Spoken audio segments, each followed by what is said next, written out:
Laughing gas to be banned under new drug laws as the Prime Minister moves to crack down on antisocial behaviour.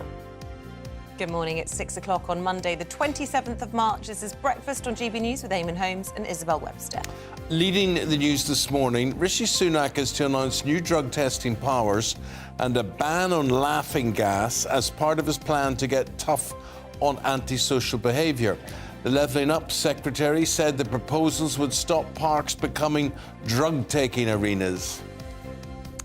The Home Secretary has been accused of fuelling opposition to her own small boats legislation as the government faces a rebellion of up to 60 Conservative MPs today. The new leader of the Scottish National Party is to be announced today, with the Scottish Health Secretary Holmes regarded as the front-runner. The winner will then face a vote tomorrow to appoint them as Scotland's First Minister. A major incident's been declared following a 200-barrel oil leak in Dorset. The leak into Poole Harbour came from Witch Farm, one of the largest onshore fields in Europe.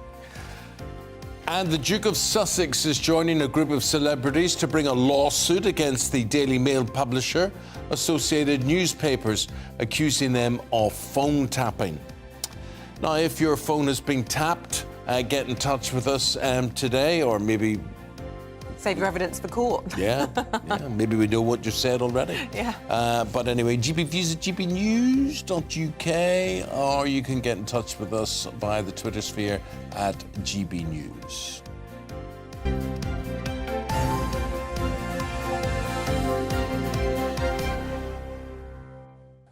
Top story this morning, the Prime Minister will announce a new strategy to deal with what he calls the scourge of antisocial behaviour. Amongst the proposals are new police drug testing powers, a ban on laughing gas and an immediate justice scheme that would see vandals forced to clean up damage within 48 hours. Well, the issue of antisocial behaviour is expected to be a major battleground for the next election, with Labour and the Conservatives fighting to be seen as the party of law and order. Well, let's get some reaction from the editor of Spiked, Tom Slater, in all of this. The decision to ban laughing gas flies in the face of the advice that the government have been given by the Council on Misuse of Drugs. So why have they done that? Well, it was interesting to see the comments made by Michael Gove in the media yesterday, where he effectively said that this is about creating the right impressions, that when you see laughing gas canisters in a park or so on, it sends the message that these spaces are essentially OK to be open-air places for drug use. But you could say that about almost anything. You know, you could say that litter in a park would be something that sends a bad message about how people are using that particular public space. But it's interesting that they're kind of upfronting the sense of the message this sends to the wider community rather than the questions of the harm it poses to the individuals who might potentially What harm take does it pose that we know of? Is it the opposite of laughing?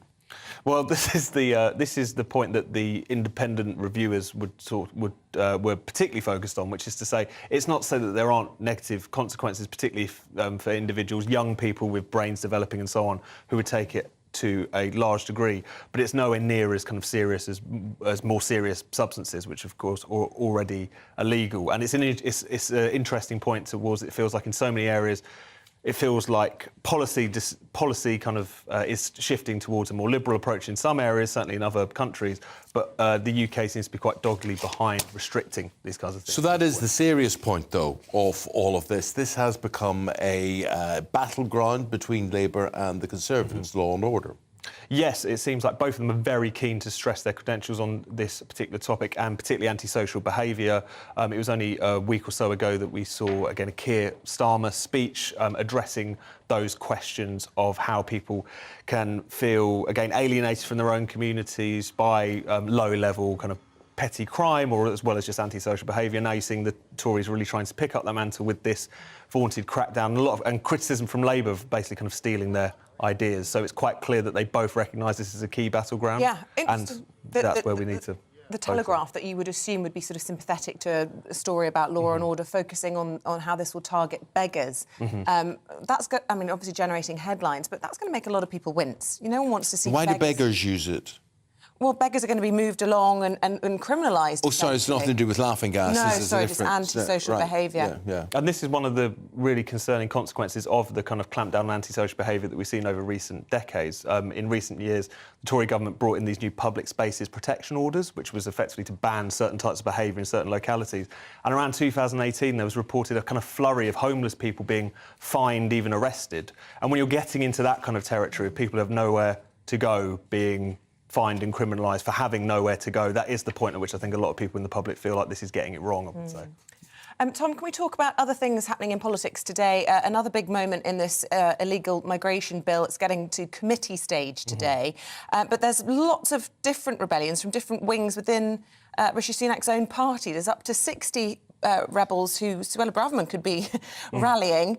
Talk to us about that, but also the more moderate rebels who want to see amendments on child refugees and on other elements to it. No, exactly as you say. So on the one hand, you have this vaunted rebellion potentially on the question of trying to close down any legal loopholes for particularly the European Court of Human Rights to interfere in UK migration policy, stressing rightly, I think, that this, regardless of what our policy is, it should be something which is decided by a British Parliament and adjudicated by British courts. On the other side, you have what might be called the more moderate wing of the Tory party, the more centre of the Tory party, which is stressing the need for safe and legal routes, which was really the thing that was lacking in the policy which had already been announced, and I think making it trickier to sell to those more pro-migrant, shall we say, pro-refugee sections of the Tory party, which said you can have this clampdown, but at the same time, when, aside from a handful of bespoke schemes targeting Ukraine, Afghanistan and so on, what do we do about people who do have what most people would consider to be a legitimate claim to asylum in this country, to be able to do that rather than again, having to run the gauntlet of the channel crossings that they have had to do previously. So. Now, in Scotland, the SNP have the opportunity to go in a different direction. Will they take it? I don't think they will. I mean, it seems like the smart money is still on Humza Yousaf being elected. It seems like whilst in the country at large there's a bit of an appetite for the change candidate in the form of Kate Forbes, I'm not entirely clear that the SNP membership are of the same view. They were broadly quite happy with Nicola Sturgeon until that big blow-up over the gender recognition reforms. And I do think that whilst in the country Forbes could have been a more interesting proposition, I think if you're concerned, as I am, about Scottish secession, Yousaf is broadly speaking a good thing, insofar as he's got all of the kind of, to my mind, mad policies of Nicola Sturgeon with none of the polish. So I think that's something which could do well for those of us who are concerned. We'll find out after around about lunchtime today. Tom Slater for the moment. Thank you very much indeed. Tom's the editor of Spiked. Now, children are being failed by those whose job it is to protect them. That's the damning verdict of the Children's Commissioner for England in the wake of findings that thousands have been strip-searched without the proper safeguards. Almost 3,000 of them underwent the practice with no appropriate adult present, with the youngest just 8 years old. Joining us now, former Met Superintendent and the first chair of the National Black Police Association. We say good morning to Leroy Logan. Right, Leroy. Morning. Leroy, what's your reaction to this news about so many children being strip-searched without the appropriate adult in the room?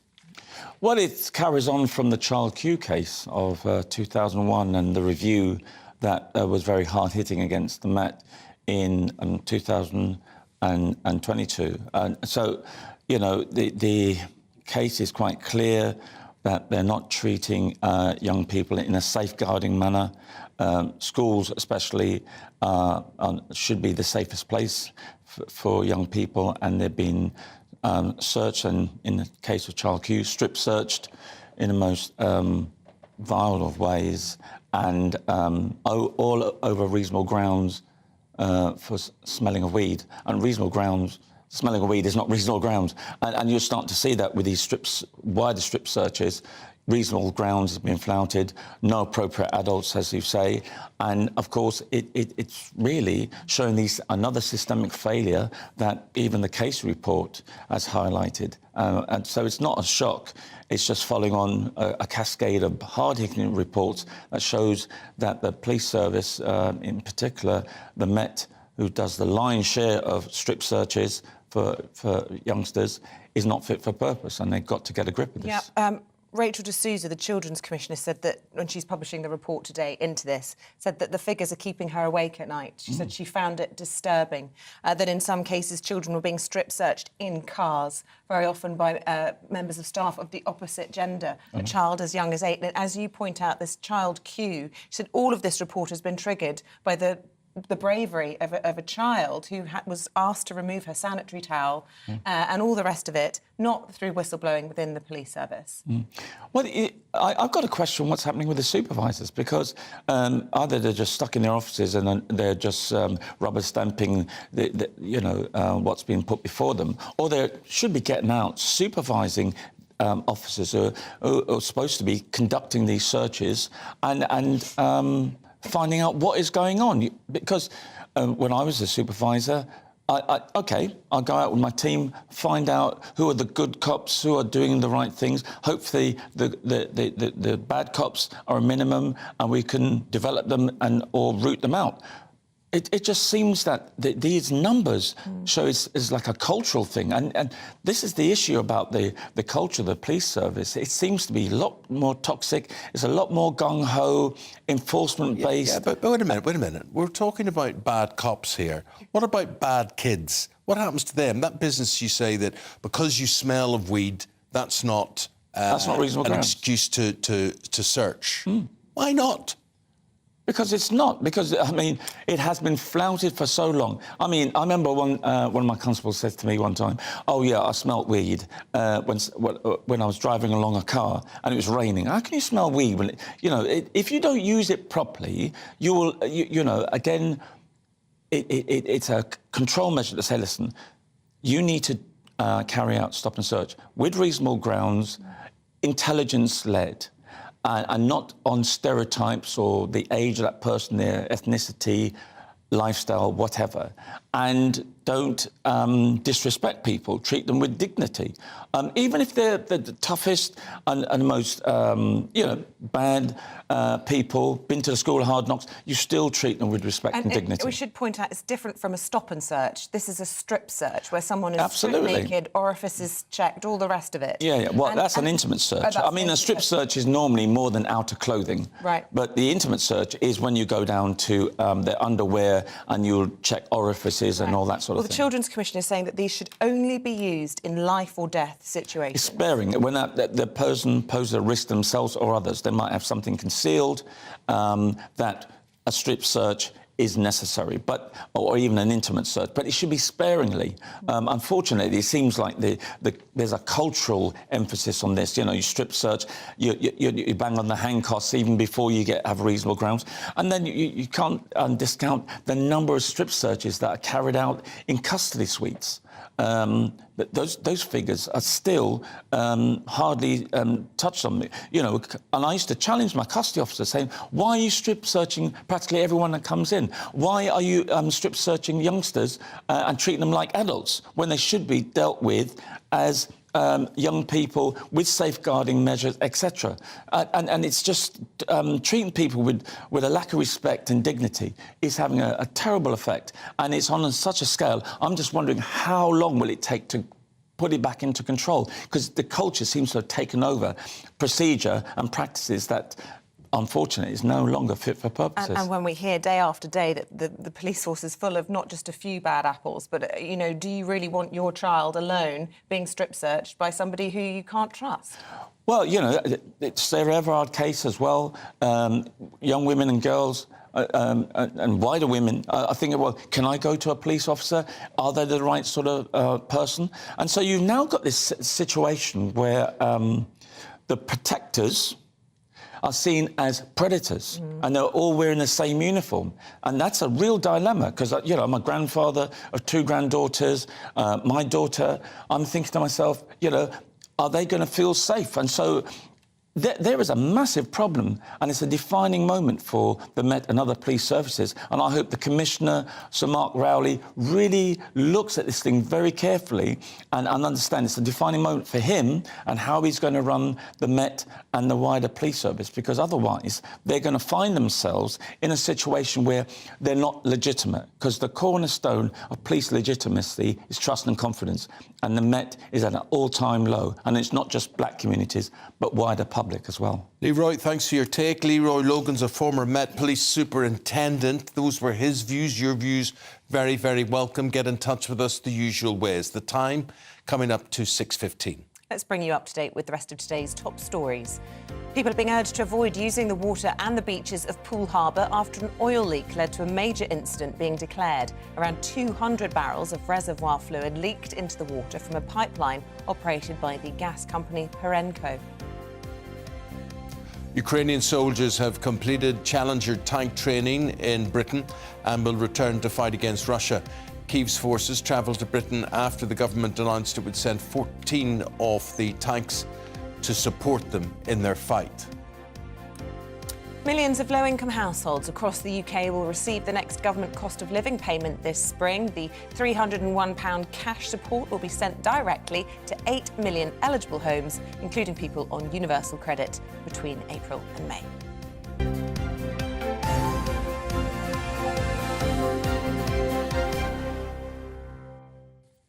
A very good morning to you on this Monday morning. Thank you for tuning in. Eamonn and Isabel at breakfast. A West Yorkshire couple have been engaged in an 11-year fight with Bradford Council in an attempt to remove protected trees from near their property.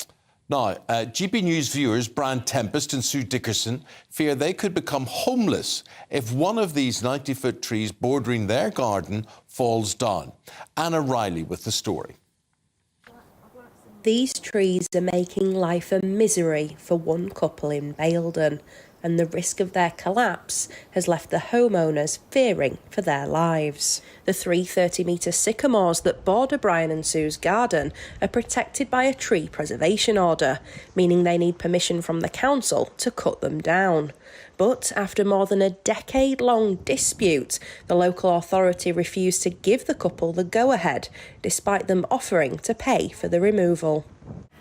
If they fall, well, it'd kill us. If we're in, it would kill us. It's so close to the house. The trees are so tall. I don't think we stand much chance, really. But, I mean, hopefully that won't happen. But because this tree's got a fungal disease and there was a tree felled, literally 3 trees above us, you know, that was felled because it was dangerous. It was deemed to be a dangerous tree that could collapse at any time. This one's now got a fungal disease, and we actually are scared stiff because that could happen the same with this one. The sycamores have previously caused the garden wall to collapse, and the couple can't get insurance to protect their home against damage from the trees. The number of birds nesting in them has also led to Brian being splattered with poo. And with the amount of debris, there's also been worry for their grandchildren playing in the garden. But the homeowners don't want to sell up.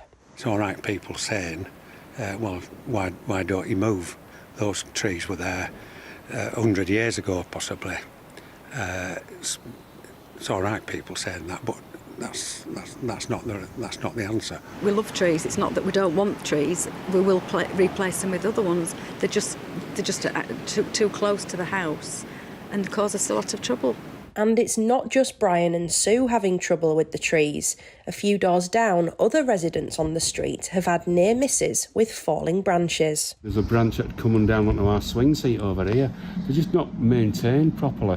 I mean, I'm not on about people chopping them down or anything like that. It's just maintain them, trim them, that's it. But when we've spoken to the council, it's more a case of the trees have got more rights than human beings. In response to the complaints, the council said applications to lift the tree preservation order have been made and turned down on review by an independent third party. The tree is regularly inspected and actions have been taken to remove potentially hazardous overhanging branches. We'll continue to inspect the tree and have asked the residents to inform us of any change to its condition or other concerns. With summer approaching, the trees will bloom, but with this bring gloom for those that don't want the problem with the sycamores to continue to take root. Anna Riley, GB News. Well, what a mess that is. Trees, beautiful, majestic things, absolutely incredible. Why isn't there just some common sense? I thought that gentleman who said it's just about maintenance hit it on the head. Trim the there. branches back, keep an eye on them, but don't. Yeah, but surely everyone can be happy if it's properly looked after. You would think so. Yeah, you don't want to fell a beautiful sycamore tree. someone But said- equally, you don't want people having branches falling on them and Or bird poo. the risk. Well, bird poo. Bird poo. I felt for that man. Get over that. So apparently that's good luck, mister. Exactly. Yeah, that's okay. Coming up, the Duke of Sussex, Elton John, Elizabeth Hurley, amongst those accusing the Daily Mail publisher, Associated Newspapers, of bugging their homes. We'll bring you the latest on that one next.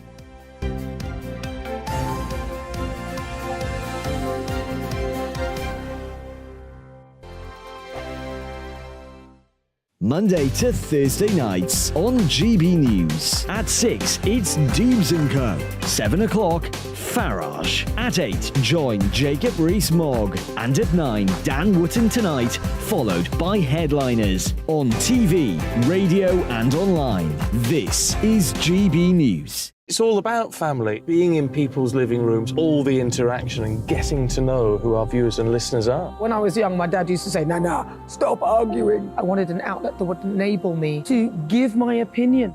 People are going through a really hard time right now, and I know that you don't feel like you're being listened to by the establishment. I came to GB News because it's the People's Channel, and I want the audience to have their say on the events of the day. We're dynamic. We do something different. Democracy shows that the wisdom of the nation is in its people. I get to travel to find out what the story is from a personal perspective. The British people aren't fools. We know when we're not being told the full story.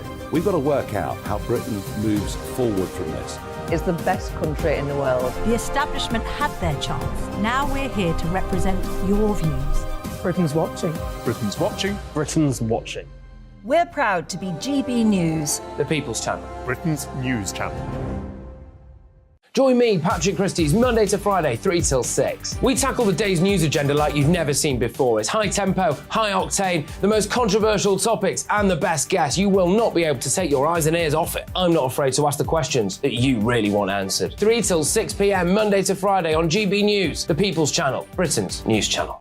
I'm Andrew Doyle. Join me at 7 o'clock every Sunday night for Free Speech Nation, the show where I tackle the week's biggest stories in politics and current affairs with the help of my 2 comedian panellists and a variety of special guests. Free Speech Nation, Sunday nights from 7 on GB News, the People's Channel, Britain's news channel.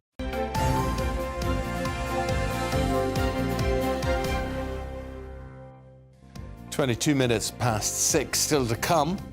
At 6:45, we'll be asking the policing minister about the government's new plan to tackle antisocial behaviour as Rishi Sunak moves to ban laughing gas.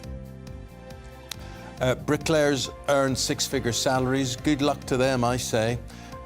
There's not enough of them about. Should young people ditch university to become builders? And if so, what's wrong with that?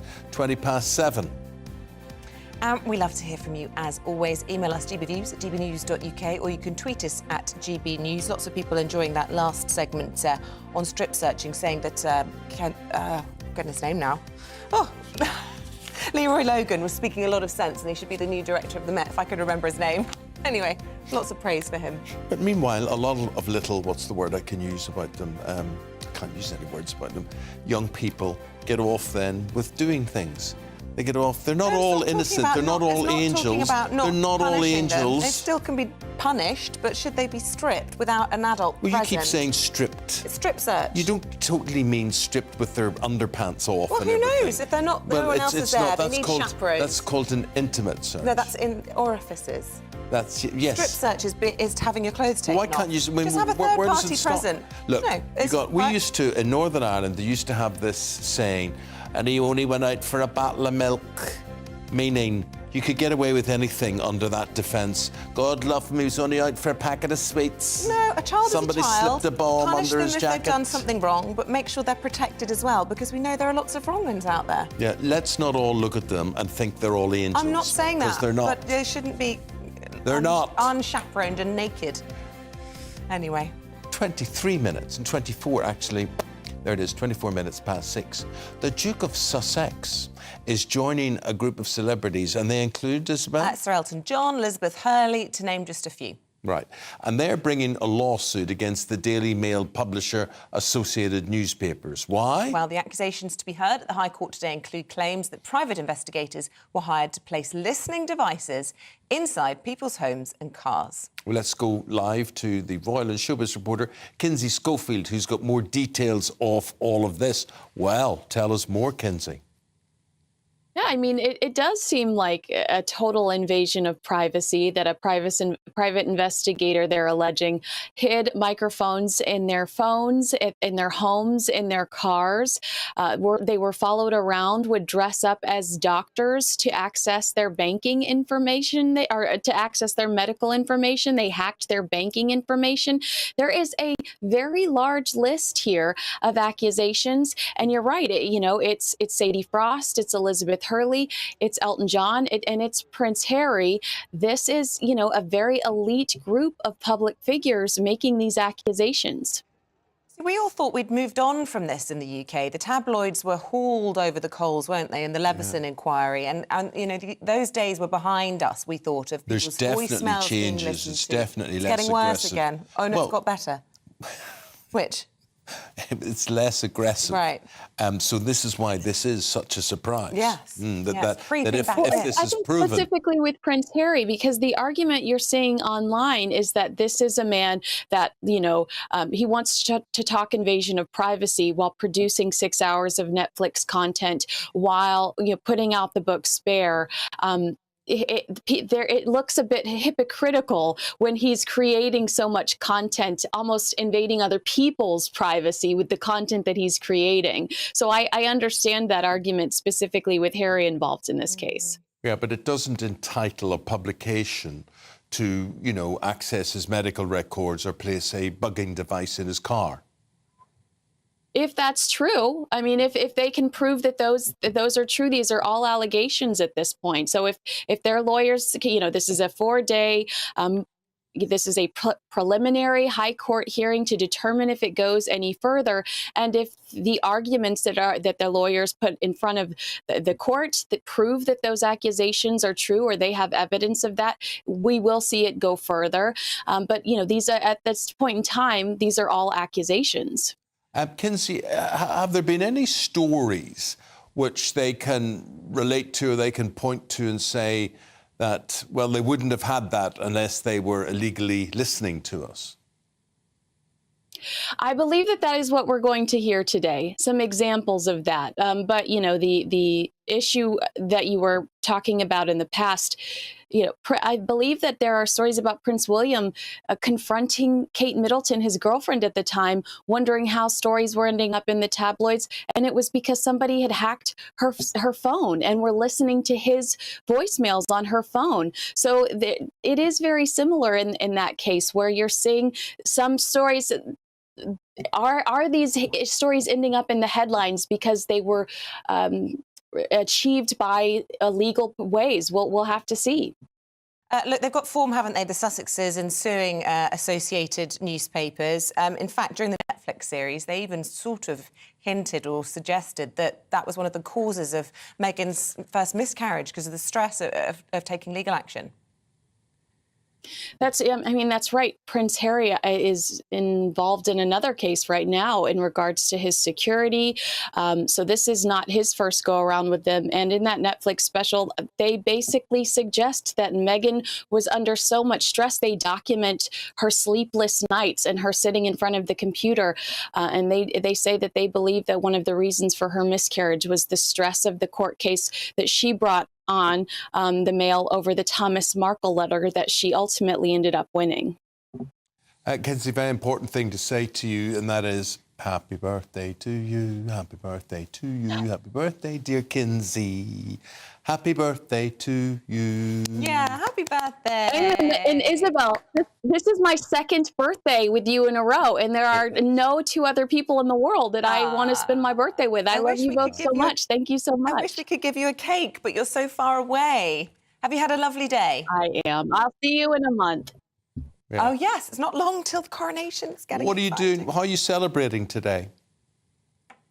I'm going whale watching down the street in Redondo Beach. It's whale watching and wine on a boat. Whale watching. Wow, wonderful. Well, that's different. You enjoy every moment of it. Thank you very much you so indeed, much. Kinsey. Thank you. Appreciate it. Well, that's the way to see in a birthday, isn't it? That is the way. And wine. I thought she lived in the desert. That's her parents. Oh, I was just saying it might be hard to Not find many a whales whale. there. No, might to do that, but there we go. We're going to be talking about Kwasi Kwarteng's Johnson for Sale boast and today's newspaper. Scarlett Maguire, Andy Jones, flicking through those. Please join us.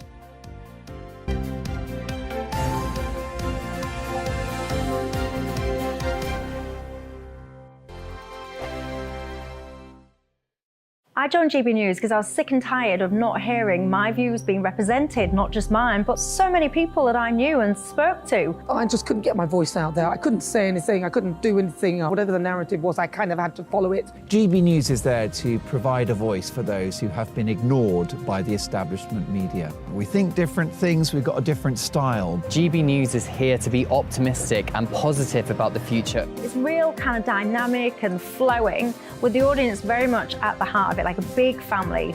Here at GB News, we talk about the things that matter to you. Hearing the voices from right across our towns and cities, especially our towns. All sides of the argument represented with a heavy dose of opinion. We're on a mission here to make a difference. And the GB News family really is here for you, and whatever time of day you can watch or listen. Britain's watching. Britain's watching. We're proud to be GB News. The People's Channel. Britain's news channel. Hello, I'm Michelle Dewberry, and you can join me every weekday 6 till 7 on Jubes and Co. You're an inspiration to us all. Clip that bit off. Well, you are. That's my ringtone. My political ambitions those days are gone, I can tell you. She's only teasing. Go on. He's probably going to want to lay down now. I'll give him 2 minutes to have one. Let's respectfully disagree. That's what we like on Jubes and Co. Come and join us. GB News, the People's Channel. Michelle Dewberry, weekday evenings at 6 o'clock. Westminster is going around in ever-decreasing circles, followed by the media. Britain is broken. How on earth did we get into this mess? But more importantly, how do we get out of it? Join me at 7 p.m, Mondays to Thursdays on Farage, here on GB News. We will have open, rational debate. We've got to work out how Britain moves forward from this. Join us here on GB News, the People's Channel. Britain is watching.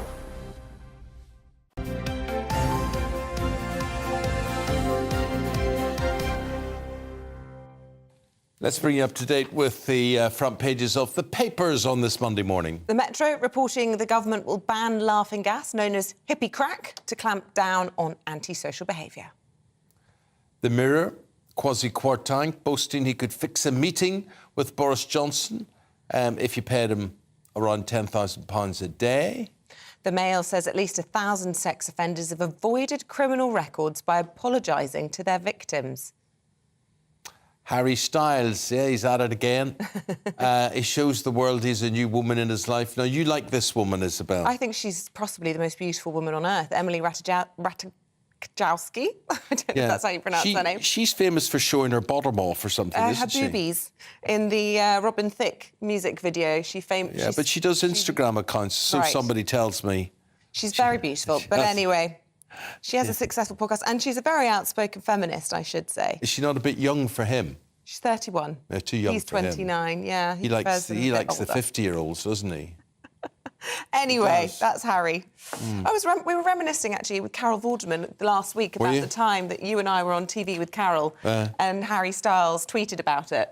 Did he? Remember? No. He said he'd just spat out his tea watching us interview Carol Vorderman. What, two gorgeous, slightly older women? Maybe that was why. You'd be right in this bracket, you would be. I think I'm a bit over his bracket. I think Isabel is so absolutely right it's just a lot of older women who are, what's the word, enamoured, flattered. It's just, let's be honest, if it was the other way around, you wouldn't even be talking about it. Most of the time, men are with younger women. Good luck to him if he prefers a more mature woman. I can see why. Got a lot going on. Well, what do they say? There's no fool like an old fool. Really. Watching on with Scarlett Maguire, we've got the journalist Andy Jones. We say good morning to you as well, Andy. Scarlett, we're going to talk about Kwasi Kwarteng and £10,000 a day if you pay him. Actually, if you watch this on Instagram or wherever you see it, it's quite unedifying watching Sir Graham Brady, Kwasi Kwarteng, Matt Hancock, people like that, sort of saying, yes, well, how much would you cost? I would cost... It's like, it's so terrible to talk about money, and then they spit it all out and they say, well, £8,000, and they think, well, we were thinking of paying you 10 grand. Yes, yes, yes, we'll do it for that, yes, yes. I know. I mean, so this was a sting by this wonderful organisation called Lions Led by Donkeys, which is very funny. And what they did for the Sunday papers was that they asked various MPs if they'd work for a completely fake Korean organisation that was so fake that if you just looked at its website for more than a few minutes. So these people had a meeting, didn't check anything out, and then when talking about the money, said, oh yeah, about 10,000 a day. I mean, these are MPs. They're supposed to have jobs. Anyway, Kwasi Kwarteng, you know, the man who crashed our economy only a few months ago, thinks that he's worth £10,000 a day and said, oh, I get on really well with Boris, I can get you a meeting. I mean, honestly, I mean, A, why would anybody want to meet with Boris if they're serious about business? I mean, this is a man who has no standing anymore. But I mean, I would have thought Boris would sort of look at Kwasi Kwarteng as a sort of thing that gets stuck on his shoe. I mean, it's just incredible, people's egos. Andy, there's nothing illegal about MPs having second jobs. Plenty of them do, whether it's the former Attorney General, Sir Geoffrey Cox, who we know earns a fortune away from his duties as a constituency MP. Is it a big deal? The big problem isn't necessarily MPs asking for 10 grand brazenly on camera. The problem is the fact that they're allowed to get second, third, however many jobs they want. And so many of these jobs, the unwritten rule is that you come and work for us and actually you facilitate things through in our favour. What's really telling about this job isn't that they asked for these grand sums of money or that they're offered grand sums of money. It's they didn't even ask what they'd be doing for the money. You know, I mean, any of us, if it was like, we're going to pay you X amount a day, it's like, well, what do you want me to do? What will I be doing? What is necessary part of the work? It's, oh yeah, well, this is basically my fee and look forward to seeing you in career, boys. They've been told in an email they were going to be on an advisory board giving policy advice in areas of their expertise. I mean, presumably, I'm not a business person, but is that not quite common for people who are very senior, getting appointed and asked to attend 6 board meetings a year, for example, and getting paid for it? I mean, I don't think probably it's that unusual. It's not, but this is the problem is you see this even at local government, where local councillors get waived through planning permission for a large private company to build housing, and then magically that councillor is on the board of that organisation a few months later. And I think there is a conflict of interest where you can pull at the levers of power in return for a few quid for another company. Interesting, the people that fell for it, because I think there were 20 MPs that were approached. A lot of people said no, didn't bother. Yeah, Gavin Williamson recently got sacked from or stood down from the cabinet. He turned it down during the interview, so he obviously smelt something was awry. Right. But interesting, Sir Graham Brady, Kwasi Kwarteng, Matt Hancock, all for it, which I think was quite interesting. Yeah, the man that crashed the economy and the man that ate kangaroo penis on live on TV, who thought that they'd say no to anything? Sorry, carry on. Yeah, I mean, Matt Hancock, who isn't even going to be an MP in a few minutes, right? I mean, it is amazing. I'm worth 10,000 a day, and you think, Matt, you're worth nothing. And of course, I mean, Andy is completely right. Is the real problem is MPs and second jobs? Is there's always some conflict of interest? Well, hang on, because we all celebrate when an MP is a nurse, for example, and presumably if you are nursing whilst you're being an MP, you're not on a rota, you're probably a locum or in a bank. No, we don't all celebrate it, we tolerate it. We assume that they're an MP 97, 99, 100% of the time. Then somebody says, oh, but I nurse as well. I don't care if you nurse. You used to be a nurse. You're now an MP. Right. Yeah. I mean, actually, Gordon Brown was going to bring in a ban on second jobs. And the people who most opposed him were actually the doctors, saying that, we'll lose our licence to practice, basically. If we There is an argument that having an outside job brings a level of experience, no? Well, Isabel, this is an argument always made by businessmen earning lots and lots of money. It's actually very rarely, if ever, used by nurses. I mean, actually, either they are paid £84,000 a year. That is enough for a full-time job. And they do not need to have all of this extra money that they get given. And why are they given it? Because they're great? No, it's because they've got contacts. The final point I make as well is Kwarteng's already been in trouble for this because he met Crispin Odey, didn't he, before he announced that shocking budget that crashed however many billion off the economy. And that's magically sort of gone away now. And it's a bit like you think he'd have learnt his lesson to maybe not be wheeler-dealing on the side of what is supposed to be an important job.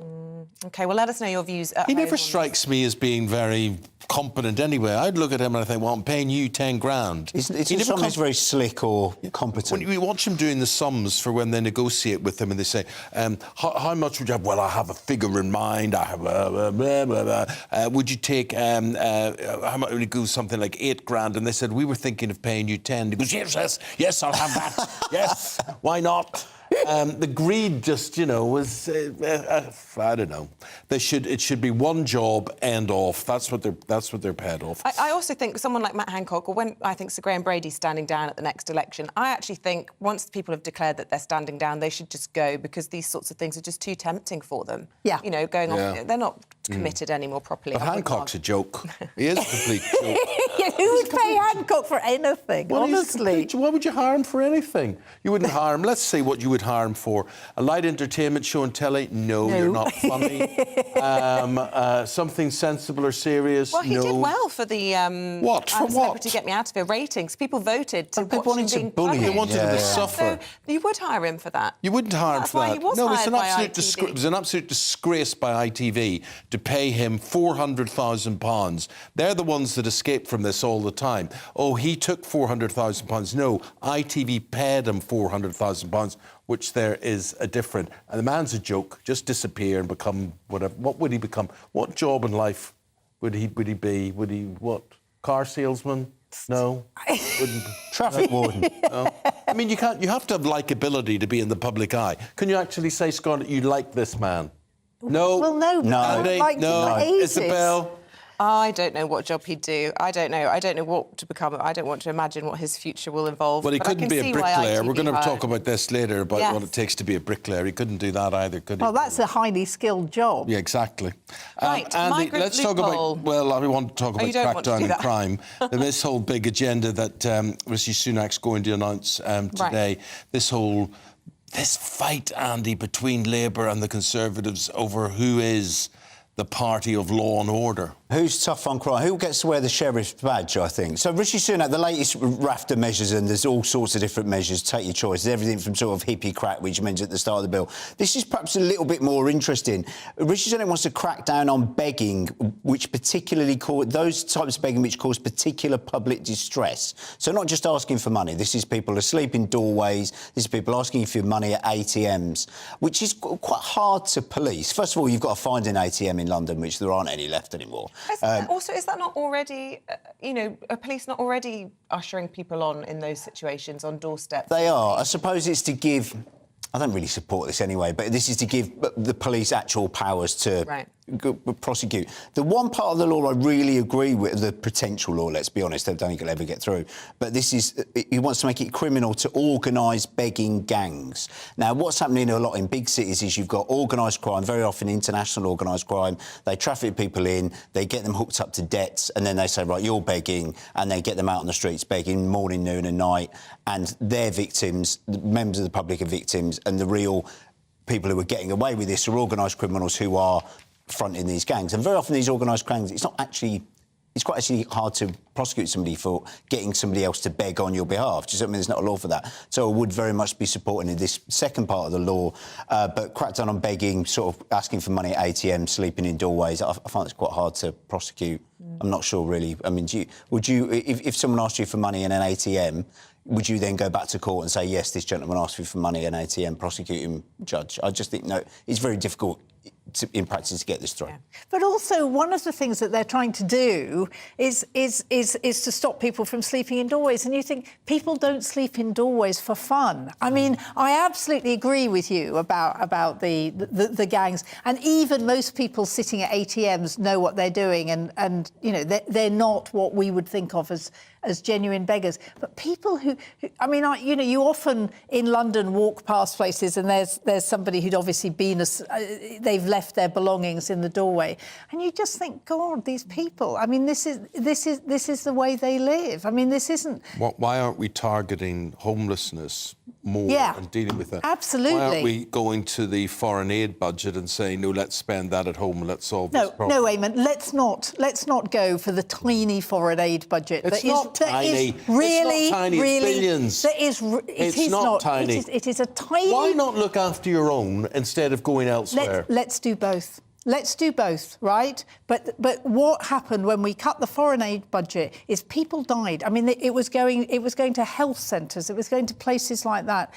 You know, you talk to the people in international development about how terrible it was. So of course, what we should be dealing is the homeless. I mean, interesting. Louise Casey, who did the wonderful, appalling thing on the Metropolitan Police last week. I mean, she made her name as the homeless czar, right? And actually came in when Labour was in power and said, we've got to get people off the street. And it was the people who were sleeping on the street, those were the people she was worried about, who need to come off. And you're absolutely right, Eamonn, that's what we need to do. Andy, what do you want to finish with? What do we want to finish? Do you want a bit of NHS, or I feel like NHS short of numbers feels like it's a weekly occurrence. But latest figures, if you're keeping a tally, we're short of doctors, nurses, GPs, and dentists. I mean, Rishi Sunak was getting people to learn maths until they're 18. Perhaps you should be getting them to do their own dentistry or something in schools. Might be a short-term initiative. But we're short of 571,000 staff by 2035. We're going to need 77% more nursing staff, 50% more GPs, no chance of an appointment, no chance of any care on the ward. NHS talking about demotivated staff, lack of staff, etc., etc., etc.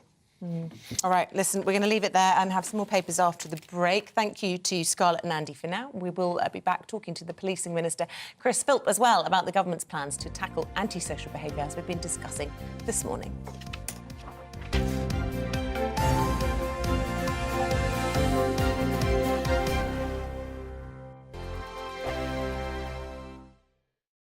First and foremost, I am a GB News fan, and I was before I was working here. Just love the fact that we're asking the questions that a lot of establishment media won't ask. With a bit of a twist, we not only want to inform you, but we want to keep you entertained. It's worth the drive because you get in and the team's all ready and waiting, they're itching to go, and it's a proper little family. GB News is the People's Channel. It's the audience that makes the programme sing. We're giving our viewers and our listeners a voice. I see the thousands of your letters, tweets, emails, you name it, coming in. Britain is broken. How on earth did we get into this mess? But more importantly, how do we get out of it? The establishment had their chance. Now we're here to represent you. It's time for something different.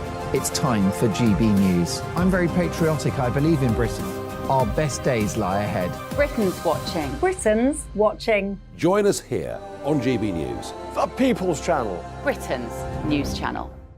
Monday to Thursday, 9 p.m. till 11 p.m. Join me, Dan Wootton. I'll bring you the sharpest takes and hottest debates. Do you not believe in prisons? I don't believe in prisons. I'm completely stunned. I guarantee you there'll be no spin, no bias, no censorship. I actually was personally quite offended by it.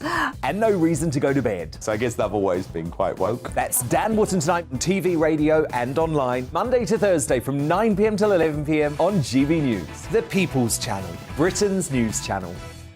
I'm Simon Evans. Join me on GB News for Headliners at 11 p.m. What's the scoop? I'll be joined by two of the country's top comedians. That's right. As we take a look at tomorrow's newspapers tonight. We're going to get into trouble. If it's a big story, we'll be covering it. Spill some tea on him. There we go. But we'll also have some fun. I wouldn't stick up a bank. My father didn't love me. So anyway. Headliners every night from 11 on GB News, the People's Channel, Britain's news channel.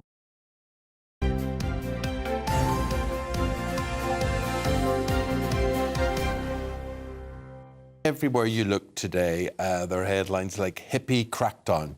We will tackle the scourge of laughing gas, says Gove, as new crime measures will be revealed today. So I want to ask Scarlett Maguire and I want to ask Andy Jones, why is laughing gas not a laughing matter? Well, obviously, I mean, it's not good that lots and lots of teenagers, and it is mostly the young, who are taking it, and it can be quite dangerous, right? So immediately we make it illegal, which is criminalising an awful lot of young people and actually not doing any good at all. Meanwhile, the NHS was actually trying to do a whole campaign about persuading people not to take it. And all the drugs advisors, the experts who the government goes to, say this is not going to work. And actually, this is all about politics. I mean, this is about saying we're doing something, not something that's going to make a difference, not something that's going to help anybody, but actually we're doing something. And it's crazy. It's just as you said before the break, Eamonn, it's the Labour Party and the Conservatives trying to say we're better at tackling crime instead of actually doing something about it. If it is banned, will this have some impact on commercial use? I think it's used in bakers and various other places and become a bit of a nightmare. You know. Yeah, it's the thing that the government would have to tackle is how easy it is to get, because there is a legal, perfectly sensible use for it, which is aerating things like ice cream, or as one of your colleagues said, Parmesan foam, whatever that is. But the thing is, because it's available commercially, is you can get it online anyway, and you can get thousands of canisters delivered to your door online perfectly legally at the moment, and then you've got thousands and thousands of canisters that you could potentially sell to kids. Kids inhale it, they get a little high, fit of the giggles, and then that's the end of it. But of course, there are medically dangerous instances where people have put themselves in coma, people have died, and also it's just really unsocial, because if you live in a residential area, the one that makes your voice go squeaky. Yeah, so helium makes your voice go squeaky, which you do at kids' parties. I know that we've all done that from time to time. Presumably, if people were doing that in vast quantities, there'd be some sort of health risk as well. Yeah, I'm not sure anyone's put themselves in a coma from helium, but what I would say is... what was I going to say? Yeah, I mean, everyone's tried helium, I suppose. But the issue with this is, one, it's potentially deadly. One, it's potentially dangerous. Two, it can affect your abilities to do things like driving or behaviour. And also, there's a lot of rubbish involved with it. If you've been walking around a residential area recently and there's lots of metal canisters on the floor and you're sort of bullet-shaped canisters, you're like, what on earth are these? And they're laughing gas. And the issue is, particularly near me, people... Yes. All park in the car, a load of teenagers, do a load of laughing gas, chuck it out the window and then drive off. But do you know what gets me then, Andy, is this more a litter issue than anything else? Is it annoying middle-class people that there are lots of canisters lying around their streets as opposed to it actually doing any damage? What's annoying people more? Yeah, I mean, I've not really heard of any instances where somebody's had a hippie crack binge and then beaten up 10 people, right? You know, I mean, it's certainly not as... anti-socialist and like alcohol or drugs. I think it's one of these things where it looks like you're being tough on crime because you're writing this law, but actually this is quite an easy thing to do, right? No one's going to be up in arms saying we need to make hippie crack legal, right? So if you were going to be tough on crime, are there areas that you guys would say this is what they've got to be targeting? Well, yeah, I mean, actually, another story that we'll probably come to in the next hour is that sex offenders are being let off crimes. I mean, we're talking about rape, where basically, if they say sorry, it's okay. Rape of children.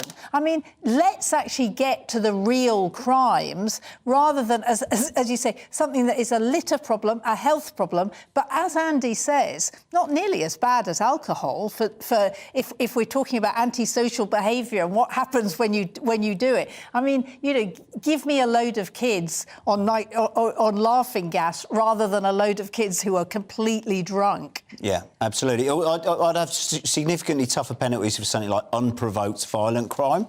The amount of instances where I read the papers and somebody unprovoked attack, beaten somebody up, put them in hospital, and they get really piffling sentences. I think someone that commits an unprovoked violent act is somebody that's significantly dangerous and is likely to continue to be dangerous.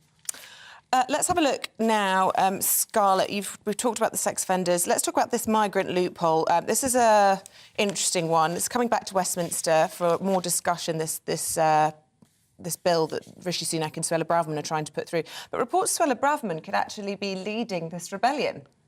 Yeah. So, first of all, this story's in a number of different parts. There's the left of the Conservative Party are saying that this bill needs softening up. We need to look nicer to migrants, refugees coming in. There's the right side of the Conservative Party saying it needs to be harder. We need to stop it so that European lawyers or lefty lawyers, they're obsessed with lefty lawyers, aren't they, the right side of the Conservative Party, we need to be able to stop them. There's a story in the front page of the Times, which is Suella Braverman, who is the cheerleader and main architect of this law to sort of send asylum seekers, refugees to Rwanda, is apparently against her own law and actually wants it toughening up. Well, Andy, we'll pick up on that in the next paper review. I'm going to interrupt you. Apologies, because we do have a government minister standing by. So thank you to Andy and Scarlett for now. That government minister is Chris Philp, MP's Minister for Policing, and he's MP for Croydon South. Very nice to have you on board this morning, Minister. It's law and order we're talking about. It's Good morning. the Prime Minister's concentration on this. And before we got to you, Chris, we were talking about laughing gas and why the obsession with a crackdown on this. Why is laughing gas not a laughing matter? Well, it's about tackling antisocial behaviour, which includes nitrous oxide or laughing gas. You know, antisocial behaviour blights some communities. Look, it has reduced in the last few years, but it still does cause a lot of concern amongst people. It makes people feel unsafe in their own communities. And sometimes it creates an environment in which worse behaviour can then later flourish. So we are committed to tackling antisocial behaviour. There's an action plan being launched by the Prime Minister in a couple of hours' time, which includes providing funding for hotspot policing, so police and others can patrol antisocial behaviour hotspots. It includes putting money behind immediate justice, so out-of-court disposals where people committing antisocial behaviour give an immediate publicly visible community service like cleaning up graffiti, and it also, as you say, includes a ban on nitrous oxide, because we think firstly there are emerging pieces of evidence showing that nitrous oxide can be harmful from a medical point of view. There have been some cases of people becoming paralysed when taking large quantities. It's very sort of early amounts of evidence, but it is there in small amounts. And then secondly, there's evidence that nitrous oxide consumption does fuel this antisocial behaviour problem that I've mentioned. People loitering around, taking this stuff, littering and creating a menacing atmosphere for other citizens who want to feel safe in their own neighbourhoods. So that's why we're taking action. I think we're right to do so. And I think the public will welcome the fact that this government is committed to clamping down not just on high-level, high-harm crime, but also on antisocial behaviour, because we want people to feel safe and secure in their own communities as they walk down the street and as they go about their daily business. But, you know, in your own words, you've acknowledged this is a litter problem, a health problem. A lot of people would say this isn't something that the police need to be focusing. What would you say to those who say, let's talk about sex offenders being let off crimes just by saying sorry? The lead on the Daily Mail this morning, that's what they want to see police officers doing. They want to see police officers policing properly, proper crimes. Well, the truth is we want to do both. We want to police the serious crimes, but we do also want to make sure people feel safe in their own communities. And people do say that, you know, if they feel unsafe or uneasy walking down their own street or going to their local high street or walking through their local park, you know, it's wrong that people feel sometimes unsafe or uneasy doing that. And it's right the government and the police take action to help people in those circumstances, as well as target, obviously, more serious crimes as well. That's why come the end of this month, in just a few days' time, we are on track to have more police officers than we've ever had at any time in this country's history. When we complete the recruitment of an extra 20,000 officers, we'll have more than we've had any time before, and those officers will be tasked with obviously investigating and prosecuting and preventing serious high-harm crime, but they're also going to be tasked with making sure we feel safe and secure on a day-to-day basis on high streets, in parks and our own streets. Let's in your role as police minister, what would you say to the Children's Commissioner who today is coming out with this report showing that black children disproportionately more likely to be subjected to strip searches by police than white children?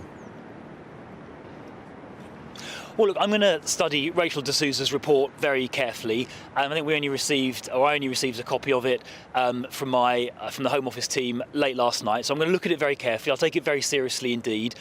See if there are any changes we need to make. I think the numbers I've seen suggest that over the last 3 or 4 years, there are on average about 2 strip searches per day. And very often they uncover drugs that have been hidden in intimate body cavities, and quite often the young people concerned, most of whom are boys, males, aged 16 and 17, very often they've been coerced into carrying drugs. So it's important to identify that where it's happening in order to safeguard those young people who may be at risk of exploitation. But look, I'm going to take this report seriously. I will study it carefully, and if we need to make changes, then obviously we will. Children's Commissioner saying that the figures kept her awake at night. She found a lot of the findings disturbing. More than half of children were being strip searched without an appropriate adult present, some in cars, and some by people of the opposite gender. And it can't be right when these are legally children. They should be afforded protections, surely. Yes, I agree, and there are current guidelines set out in the PACE codes, the Police and Criminal Evidence Act 1984 codes, and if there's evidence that they are not being followed, I do take that extremely seriously, and I'll ask the police inspectorate to look into that, because where there are codes, they should be being followed. That's absolutely right.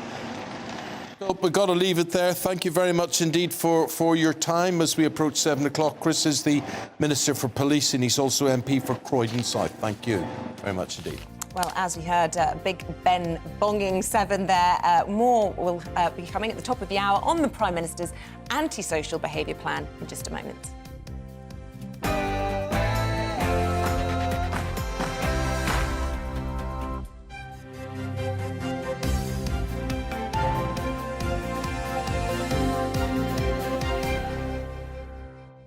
Laughing gas is to be banned under new drug laws as the Prime Minister moves to crack down on antisocial behaviour. Hello there, very good morning to you. It is 7 o'clock on this Monday, 27th of March. Thank you for your company. You're tuned into Breakfast on GB News with Eamonn and Isabel. Here's what's leading the news this morning. Rishi Sunak is to announce new drug testing powers and a ban on laughing gas today as part of his plan to get tough on antisocial behaviour. The Levelling Up Secretary Michael Gove said the proposals would stop parks becoming drug-taking arenas. The Home Secretary has been accused of fuelling opposition to her own small boats legislation as the government faces a rebellion of up to 60 Conservative MPs today. The new leader of the SNP is to be announced this afternoon, with Scottish Health Secretary Humza Yousaf regarded as the front-runner. The winner will then face a vote tomorrow to appoint them as Scotland's First Minister. A major incident has been declared following a 200-barrel oil leak in Dorset. It's into Poole Harbour, and it came from Witch Farm, one of the largest onshore fields in Europe. And the Duke of Sussex is joining a group of celebrities to bring a lawsuit against the Daily Mail publisher Associated Newspapers, accusing them of hiring investigators to plant listening devices. Get in touch the usual way. You know what to do. We're here ready and waiting. GB Views at gbnews.uk, or you can tweet at GB News.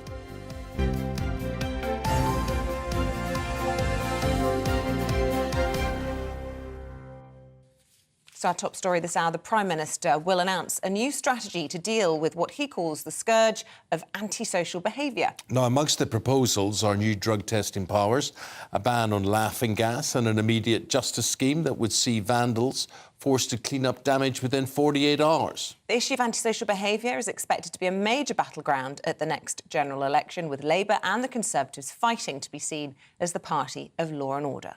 Anyone struck a knockout blow? Let's find out from the editor of Spiked, Tom Slater. Who do you associate with law and order? Well, that's the question that the Conservatives are really worried about, I think, because of the fact that we've seen, again, that kind of growing concern about antisocial behaviour, as you see it reported in surveys and so on, and also the pretty clear sense that even on questions of clear-cut, serious crime, violent crime, burglary and so on, you see a police force which is routinely not even attending certain crimes such as that, meanwhile spending what seems like an inordinate amount of time concerned with people posting offensive things on the internet or whatever it might be. Or wokery. So there's this sense across society that there's a lack of priorities. I worry that if anything, this focus on antisocial behaviour could exacerbate some of that lack of priority. Some of these questions were put to Gove yesterday. You're obsessed over begging and NOS canisters rather than... Yeah, I want everybody to think about this, right? So the idea is you get a lot of little ruffians and they go out and about and they put graffiti all over the walls. And the idea now being put forward by Prime Minister Sunak is that the cops grab them by the collar. No, they're probably not allowed to do that anymore. Anyway, they march them to this wall that they've spread their graffiti on, and they give them a bucket and water and a scrubbing brush or whatever, and they have to scrub that off and within 24 hours. how much time, police time, is that going to take whilst they drag them to the wall, observe them, whilst they could be, you know, responding to a burglary, for example? And I think they couldn't even do the dishes at home, never mind scrub the walls. So what an absolute farce. It's the sort of thing, surely, Tom, that people want to hear, these sort of Victorian values that they'll be made to make good what they did wrong. But it's a nonsense. It's one of those things where, because antisocial behaviour, however you want to define it, is obviously a problem. People don't want their communities to be covered in graffiti. They don't want people to, again, just be intimidating people out of public space. I think the problem is, up until really just a few decades ago, a lot of this was not necessarily seen as something that the criminal law would deal with. Communities would feel empowered to deal with a lot of this behaviour themselves. You grab that local ruffian by the scruff of your neck yourself and say, clean up my shop front window. You go round their parents' house. Unfortunately, there's just been a kind of process in society where people feel less and less empowered to do that, and also you have the state coming in and saying, we will do this for you, which I think disempowers them further. But also, Tom, you talk about the ruffians. There's this huge problem with the numbers of kids that have just disappeared from school and not gone back after COVID. And, you know, whose fault is that? And shouldn't they be trying to get children back into the classroom? And we've seen people with a cost of living crisis and people disaffected from their communities, lack of investment. You know, no one's looking at the reasons that these people are behaving antisocially and perhaps trying to address those. Instead, perhaps criminalising people who've been failed in many ways. I think that's a really important point, because, of course, you don't want to make excuses for individuals when they do bad things, but at the same time, there are broader social forces here. As you say, the ghost children who have just, more than 140,000 is them, who just never return from school. You even look at the homelessness issue, which is another focus of some of this crackdown antisocial behaviour, begging and so on. There's been something on the past year's figures, a 25% increase, I believe, in people who are rough sleeping in any given night. And that's clearly, at least in part, a consequence of the lockdown and the knock-on effects of that. The cost of rents as well and all the rest of it. Yeah. Hold the bus, hold the bus. A GB News viewer and listener has phoned in, and we're going to pick up on William Pickup, who joins us from Glossop in Derbyshire. William, good to see you again, my friend. Good morning. Good morning. Now, graffiti. I hate graffiti. I can't stand graffiti. People who say, oh, it's art. It's art. Their own express. It's never art. It's crap. Right, so basically, where do you stand on graffiti? Isabel is obviously happy to have it over her street. No. Not anywhere near me, as far as I'm concerned. Right, what do you think about this idea of you give them a scrubbing brush and a bucket of water and they're expected to clear it up within 48 hours? Well, yes, it sounds impressive, doesn't it? I think that, lives are definitely blighted in some areas, horribly. I think that's entirely right. I think they've nailed that. But I've watched a lot of your show this morning, Eamonn and Isabel, and I agree with much of what's been said. My view is, I really think this is presentation over substance. Much of what has been talked about as community action is actually in place already. We already have community sentences that allows for the removal of graffiti. I'm not quite sure how that works, but I'm assured by looking at the community sentencing guidelines, it's in place. The difficulty will be is that shaming individuals by putting them in orange jumpsuits, as I believe was one of Rishi Sunak's suggestions yesterday in the papers, will actually destroy some people. It will work for others. The question of resourcing, how is all this going to be resourced? Now, I know the minister you had on a few minutes ago talked about hotspot funding, I think was the phrase that he used, which means there's very little money. The police are overstretched. We know they don't come to burglaries, which is much more important to people than graffiti, I would suggest. They don't attend those. And the people who are going to have to deliver this with the prisoners, the convictions, are the probation service. And the probation service are failing enormously. It's well documented. They've got 500 vacancies, for example, in London. So I think I would call this a rebrand. A rebrand, or perhaps politics. You know, it's all about an election coming next year, and you're seeing Sir Keir Starmer effectively parking his tanks on the lawn of the Conservative Party, saying, hang on a minute, I was the chief prosecutor, I know about law and order, vote Labour, and the Conservatives thinking, hang on a minute, we need to toughen up our position on a lot of things that affect our voters. I think that absolutely nails it, Isabel. It's really more words. And if you look behind it, virtually all of this is already in place. What's worrying is because we know the courts are full, people who have been sentenced to court haven't been able to go. They've had to be released by the courts. This was reported last week. So what they're doing, I think they're warming us up to the idea that community sentencing, which is already in place, is actually a really tough alternative, and they're going to do lots more of this action because they know the prisons are full and won't be able to send people there.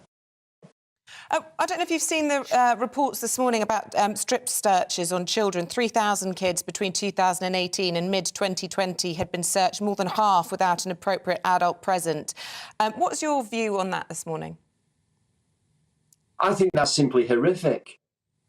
I mean, I agree with everything you said before, Isabel. It's just unacceptable. I mean, I suppose the defence is that if these kids are up to no good, and some people saying carrying drugs, you know, then you have to search them. But when the Children's Commissioner comes out and says this is keeping her awake at night and this provision should only be used in life or death situations, you've got to sit up and take notice of that, haven't you? Yeah, how difficult will it be to get some sort of responsible adult from probation or from the social services to be there to look after the interests of the child and protect the people who are doing this, because they're at high risk as well of accusations? Well, William, we always... No, just before you go, this laughing gas situation. Now, Glossop, nice part of the world, very lovely part of the world, quite genteel. Are you plagued with little canisters around the streets or not? Have you seen them, William? I have seen them, but I don't think we're plagued by it. I've seen them occasionally in dark corners and under sort of bridges and things like that. But no, we're not plagued by it. But I know some areas really are. But I've never witnessed anybody who looked like they've been on laughing gas. Yeah. Well, you see, the thing is, are you more outraged about them dumping the canisters in the street or the fact that they're using laughing gas? Because we're trying to work out, do they go and mug people or break into houses after they take laughing gas, or is it a sort of benign use of a substance? I've no real knowledge on whether it's a sort of a gateway into more criminality or you know, even worse drug use. But really, if it was my children, I would be worried. I don't have children, but if I did have them, I would be really worried if they started using this. So the banning of it is probably a good idea. Yeah. Okay. See, the thing is, none of us seem to know whether it is or what isn't, or who's thought Well, this the up Advisory Council on the Misuse of Drugs might, you know, have some expertise in this field, and they recommended against banning it. And, you know, a lot of right-wingers aren't usually in favour of banning things. So I'm surprised that they've taken this decision. But, William, always good to get your views. Thank you very much. I want to give a final thought to Tom Slater in all of this. Are you surprised to see the government banning things? Oh, not at all. I mean, because as you say, whilst people on the right often talk a good game on freedom, the one exception is usually drugs. Even the fact that I think this prohibitive approach has failed time and time again, really, and often produces a lot more. Right, we've banned you. You're done. That's that out. Tom, thanks you for your time this morning. Thank you. Appreciate it. Thank you. Major incident. We want to talk about this situation in Dorset. Oil leak. Which farm it came from? Which farm is one of the largest onshore fields in Europe? Yes, and the Health Security Agency has warned the public not to swim in Poole Harbour or the surrounding areas. And the local council says oil has escaped into the area's water. Let's cross now to the Chief Executive of Poole Harbour Commissioners. We say good morning to Jim Stewart. Jim, how bad is the situation? How worried are you about it? OK, well, it is a serious event that took place yesterday. I mean, there are three levels of seriousness in terms of oil spills. The first level is small, which is small operational spill. The second one's a medium spill, which requires a regional response. And the third one is a major or a large spill. This particular spill comes into the second category. So it's not a large spill that requires a national or international response, but Poole Harbour commissioners are taking it very seriously, and we're allocating resources to deal with it at the moment. The biggest hazard is the concern for humans coming into contact with polluted water, or is it the environmental hazards of this leak? Both, really. We are unaware of any human casualties. We had people out yesterday. The Poole Harbour commissioners activated its pool spill response yesterday afternoon. And we've currently got teams going around the harbour looking to see if any oil has come ashore. And then we will decide later on this morning how we're going to deal with that and what we're going to prioritise. How far away, Jim, is Witch Farm from the harbour? Witch Farm is actually within the harbour. Poole Harbour is one of the largest natural harbours in the world, 10,000 acres. So it's a huge harbour. Witch Farm is on the southern shores of Poole Harbour. And that's where the incident took place yesterday morning. Thinking of the Isle of Purbeck and Enid Blyton and, all those beautiful sort of protected areas and the lovely beaches, and not that far really down the way from Camber Sands and all of that. So lots of people will be familiar with that corner of the world, won't they? Indeed. Quite a distance from Camber Sands, but right. yes, there are some beautiful beaches around here, and obviously the environment is something that we're very concerned about, which is why we have activated our oil spill response plan, and through the civil contingency unit, we've designated it a major incident. Trying to just visualise what it is we're talking about. Witch Farm, is it a reservoir for oil? Is this an oil pipe leak? Can you be more specific about what you think has actually happened? Indeed, but I can't talk on behalf of Perenco, who operate Witch Farm, but the installation has been in operation since 1979, so it's been there for a long time. And this is the first incident of this nature that we've seen during that time. Effectively, that a pipe leading from the Witch Farm installation on land into the water, they've had a leak from that. Perenco immediately boomed off that leak. They shut off the pipe in order to minimise any damage. We were initially advised that maybe some 200 barrels of liquid went into the harbour.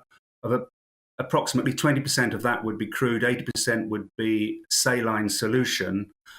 So we have presently got teams, and we're getting reports from all around the harbour to try and understand the scale of this particular event. And just finally, and briefly, if you will, how do you clean up something like this? Is it just left for nature, really, to move it on, to dissolve it or whatever? Or is there anything you can do? It's a very good question, Isabel. I mean, it depends where the spill comes ashore. There's certain areas where you're actually going to cause more damage to the environment by trying to clean up from certain areas. If it comes onto beaches, then it's possible to launch a clean-up operation. And that's what we're in the process of understanding at the moment. We've got a meeting taking place right now, actually. So we should have further news later on this morning. Leave it there. Jim Stewart's the Chief Executive of the Poole Harbour Commission on a busy day for you. Yeah. We appreciate your cooperation this morning, Jim. Thank you very much indeed. That's a pleasure. Right, 7:17 is the time. Let's bring you up to date with the rest of today's top stories. The publisher of the Daily Mail will attempt to end High Court claims today by a group of high-profile celebrities over alleged unlawful activity. The group, including the Duke of Sussex, Sir Elton John and Liz Hurley, are launching legal action against associated newspapers with accusations including hiring private investigators to place listening devices inside cars and homes and recording phone calls. Millions of low-income households across the UK will receive the next government cost of living payment this spring. The £301 cash support will be sent directly to 8 million eligible homes, including people on universal credit, between April and May. The England football team have continued their winning start to Euro 2024 against Ukraine. Harry Kane and Bukayo Saka scored first-half goals, which sealed the win. Both teams joined for a photograph before the match as players clutched a Ukrainian flag. That's somebody clutching an England player instead there, with peace written across it.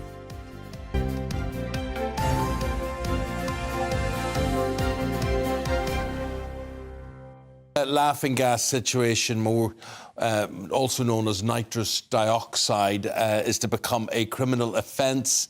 We're talking about new government plans to tackle antisocial behaviour, which will be announced today. Yes, and it's often sold, you'll have seen them probably, in metal canisters. It can lead to a vitamin deficiency that damages nerves in the spinal column. Joined in the studio now by former receptionist Kerry Donaldson, whose misuse of laughing gas left her unable to walk. Kerry. Good morning. Good morning. So seriously, Kerry, you ended up in a wheelchair because of this laughing gas. Yeah. How and why do you think that was? I think it was because of the amount of laughing gas I did do, and I was unaware of what I was actually putting into my body, and that's what I think was the issue. So, Kerry, how many canisters of laughing gas were you doing typically? So it started off with probably 2 boxes. How many are in a box, roughly? 24 is in a box, so 2 boxes. Yeah. I would start off like occasionally. I wouldn't do it that much. It would just be at a party with friends and stuff. But you would go through 50 of those a night? Yeah. So what did it do for you? You get like a little tingle. I guess you get like a little, like a head rush. So that was the initial thing that it would do for you. But after a little while, after doing so many, it was like you was trying to chase that initial head rush that you got, not understanding that it's actually affecting you. And so do you think you became addicted to them? Because I think at the peak, you were doing something like 600 of these a week. That's the second time, like when I was so it started when I was 18, and that's when I was only doing like 2 to 4 boxes here and there. But then as I got older, I kept on doing more and more. So were you taking alcohol with this? Yeah. And how much was it? Was it a cheap way of getting high, or how much does one of these boxes of 24 cost you? Well, when I was doing it, it was like £10 a box, so it was cheap. But I think now the prices have gone up because it's more of the bigger canisters. It's not the little silver canisters. So you've talked about the highs you were getting and the benefits you were getting from it. When did you realise something's wrong here? When was it beginning to adversely affect you, and what were the results? So when I turned about 21, I would say, one morning I had woke up and the tip of my fingers were tingly, numb, my feet, I couldn't stand up, I couldn't grab onto things and hold on to things. So that's when I really realised something's wrong. But at that time, I was still unaware of what I was putting into my body. So when I went to the hospital, I was honest with them that I had been taking these canister things, and they told me that it was I had a nitrous oxide overdose, nerve damage and B12 deficiency, and that was caused by the laughing gas. And we spoke to a minister from the government this morning who said that research is only really beginning to be done into the health implications of this. Are you expecting to make a recovery? Or because I know you've come into the studio this morning in a wheelchair. I mean, do you expect to be able to walk again? I know I will walk again, but it's just I probably won't have the same strength that I had before because I do have a disc bulge in my lower back caused by the balloons, and that's permanent. That will never go, and I will always have nerve damage. So my legs won't restore back to the strength that they had, but hopefully I will walk again. So how long ago was it when you started taking them? What sort of time has passed? So I started taking them at 18 and I stopped taking them at 24, sorry. Yeah. And I'm now 26. 6 years ago and then 8 years ago, right, since you started the journey. So when I stopped at 24, I actually didn't take them for a year. And I was walking on a crutch for that year. Yeah. And after that, January, so last year, January, is when I actually went to the hospital, and that's when I now become in this wheelchair. So I hadn't taken them for a year, but the nitrous was still in my body, affecting my body, even though I wasn't taking them. And Kerry, do you think it's a good idea that the government have decided to ban these then?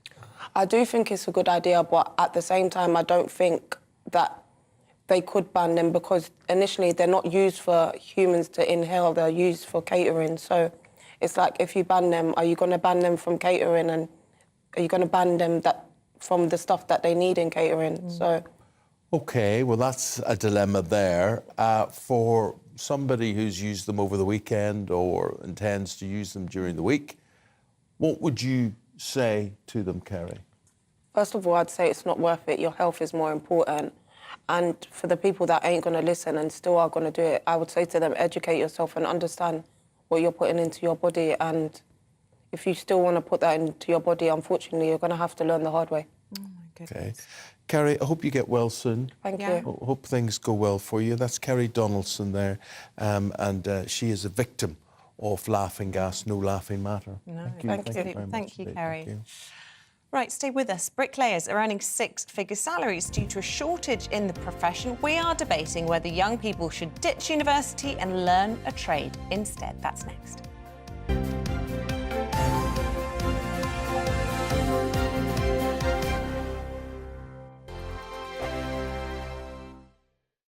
I joined GB News because I was sick and tired of not hearing my views being represented, not just mine, but so many people that I knew and spoke to. I just couldn't get my voice out there. I couldn't say anything. I couldn't do anything. Whatever the narrative was, I kind of had to follow it. GB News is there to provide a voice for those who have been ignored by the establishment media. We think different things, we've got a different style. GB News is here to be optimistic and positive about the future. It's real kind of dynamic and flowing, with the audience very much at the heart of it, like a big family.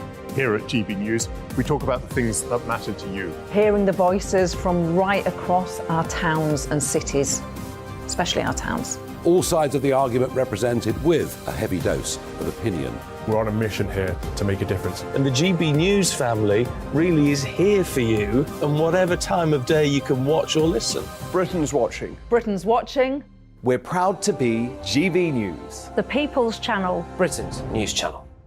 Monday to Thursday, 9 p.m. till 11 p.m. Join me, Dan Wootton. I'll bring you the sharpest takes and hottest debates. Do you not believe in prison? I don't believe in prisons. I'm completely stunned. I guarantee you there'll be no spin, no bias, no censorship. I actually was personally quite offended by it. And no reason to go to bed. So I guess they've always been quite woke. That's Dan Wootton tonight on TV, radio and online. Monday to Thursday from 9 p.m. till 11 p.m. on GB News. The People's Channel, Britain's news channel. We are GB News, the People's Channel. And right across the United Kingdom. You can find us on Sky Channel 512. Virgin Media Channel 604. Freesat Channel 216. Freeview Channel 236. And YouView Channel 236. You can also take us with you on DAB Plus Radio. With the GB News app and at the website gbnews.uk. We're absolutely everywhere. Come join us on GB News, the People's Channel, Britain's news channel. Start the day with GB News. We catch up on all the big stories you didn't hear the night before. And take a look at what the world's talking about this morning. That's right, Monday to Thursdays from 6 o'clock. It's Breakfast with Eamonn and Isabel. Straight after breakfast, join us, Bev Turner and Andrew Pearce. We're going to take you through till noon. We'll be tackling the big topics of the day, including the things that the other channels just won't talk about. If it's happening here. Wake up to mornings on GB News, the People's Channel. Britain's news channel. New to GB News is the Saturday 5. Join us every Saturday from 8 p.m. as we debate the week's stories, controversies and issues. With us four, plus a special guest. It's 5 times the opinion, 5 times the debate, and 5 times the fun. The Saturday 5. Saturday nights from 8. Only on GB News, the People's Channel. Britain's news channel. You could wink at the end. I can't Britain's wink. listening. I'm Mark White. As GB News Home and Security Editor, I cover those key issues that are so important to you. Are authorities, our communities doing all they can to combat violent crime? With the public services under unbearable strain, why are we still failing to control our borders? Defence, the first priority of any government, has been continually hollowed out. Can we trust our politicians to protect the armed forces? Join me, Mark White, on GB News.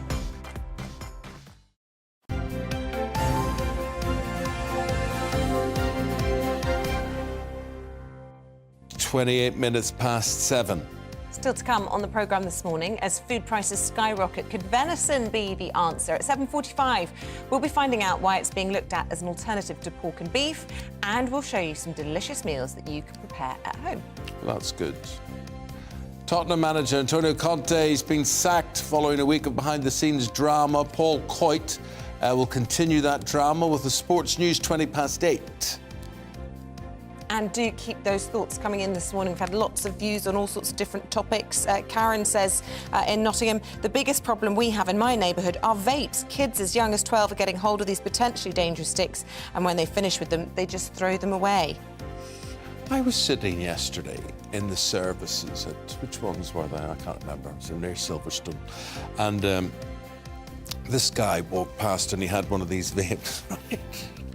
I swear, he sucked in and then he blew out. And he blew out for the next 25 seconds. Yeah. It was just smoke coming. Yeah. I think he might have been... Sometimes it's flavoured and you just walk behind someone's sort of puff I don't know how he had so much smoke inside him. He must have been on fire or something, you know, to go and then to spend 25 seconds going, it just came, set off every smoke alarm in the place. Anyway, get in touch, gbviews at gbnews.uk.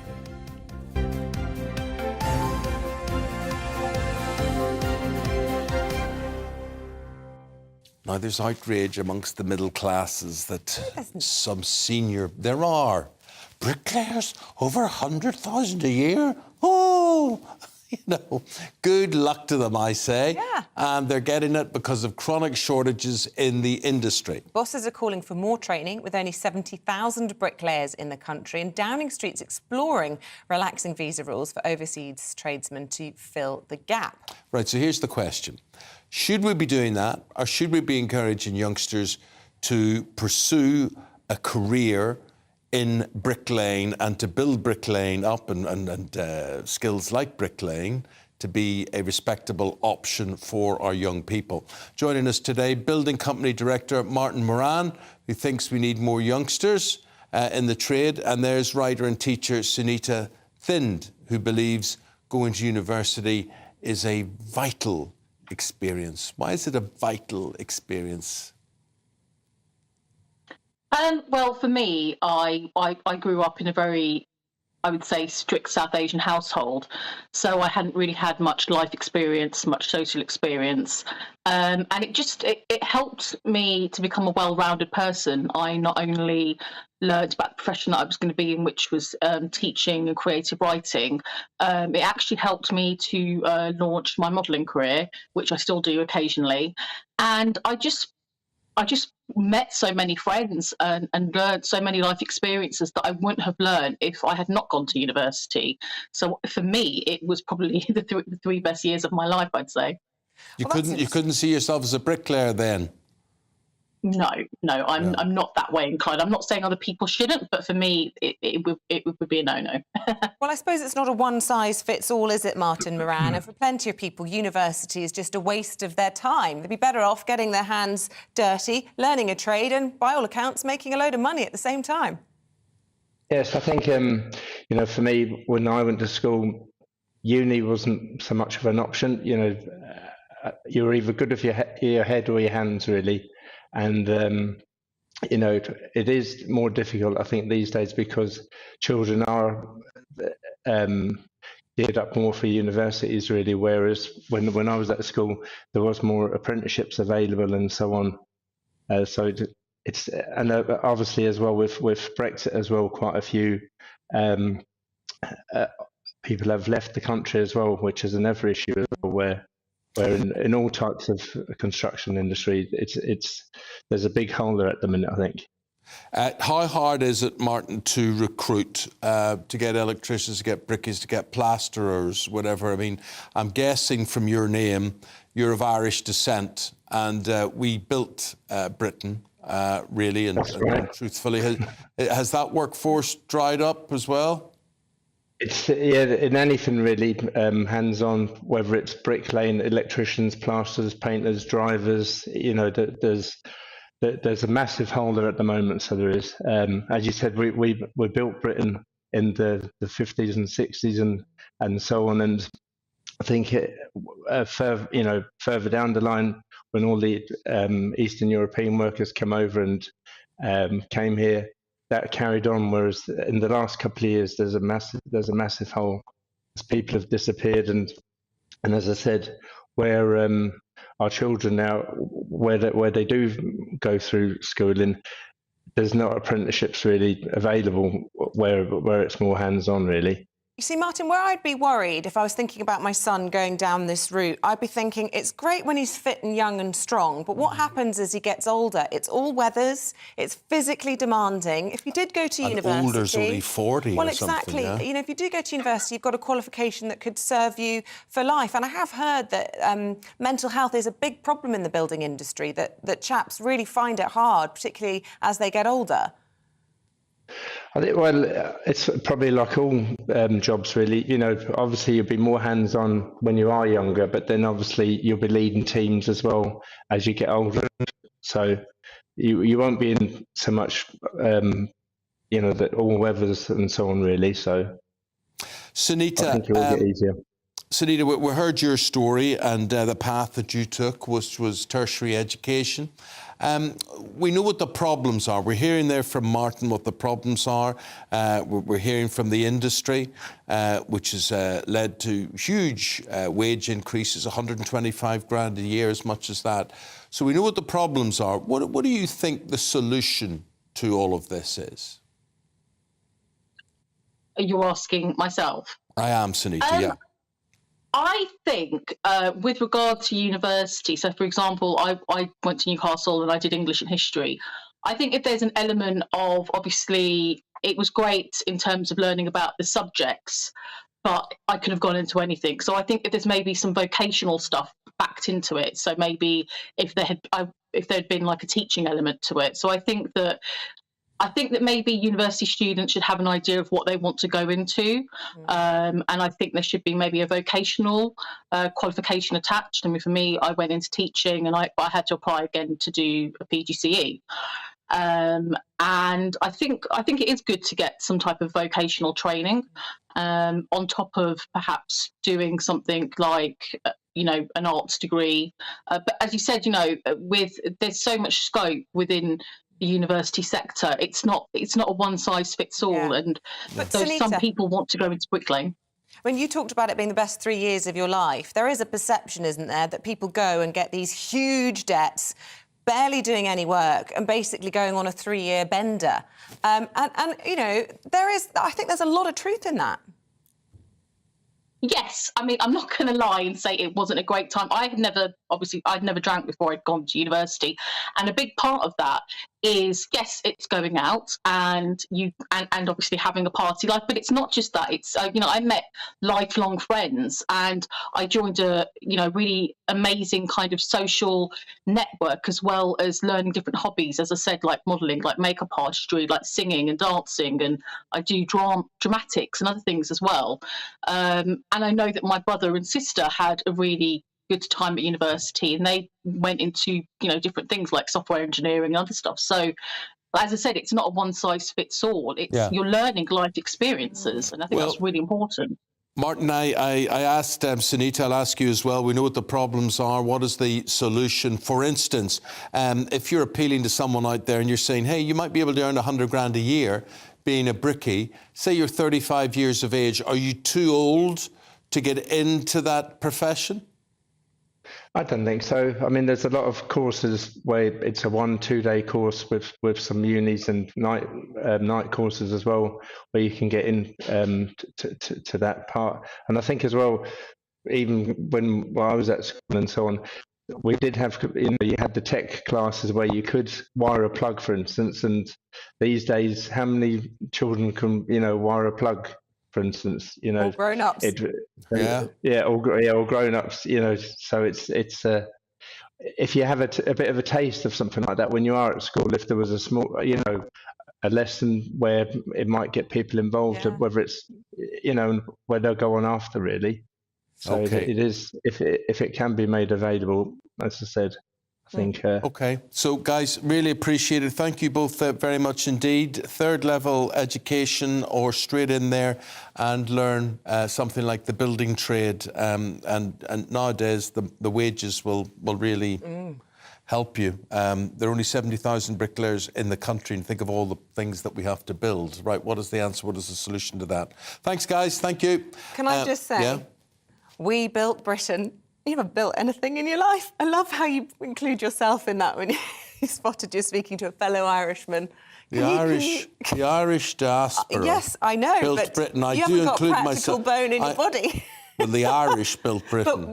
But what have you ever built? Well, I am the first. I'm very humbled by the fact that my ancestors have built Britain, and I'm the first generation of Irish that can then go to a hotel in Mayfair or socialise like that. So I'm very proud. I'm just teasing you. You mock if you want. Can you wire a plug? No, but I did learn that at school.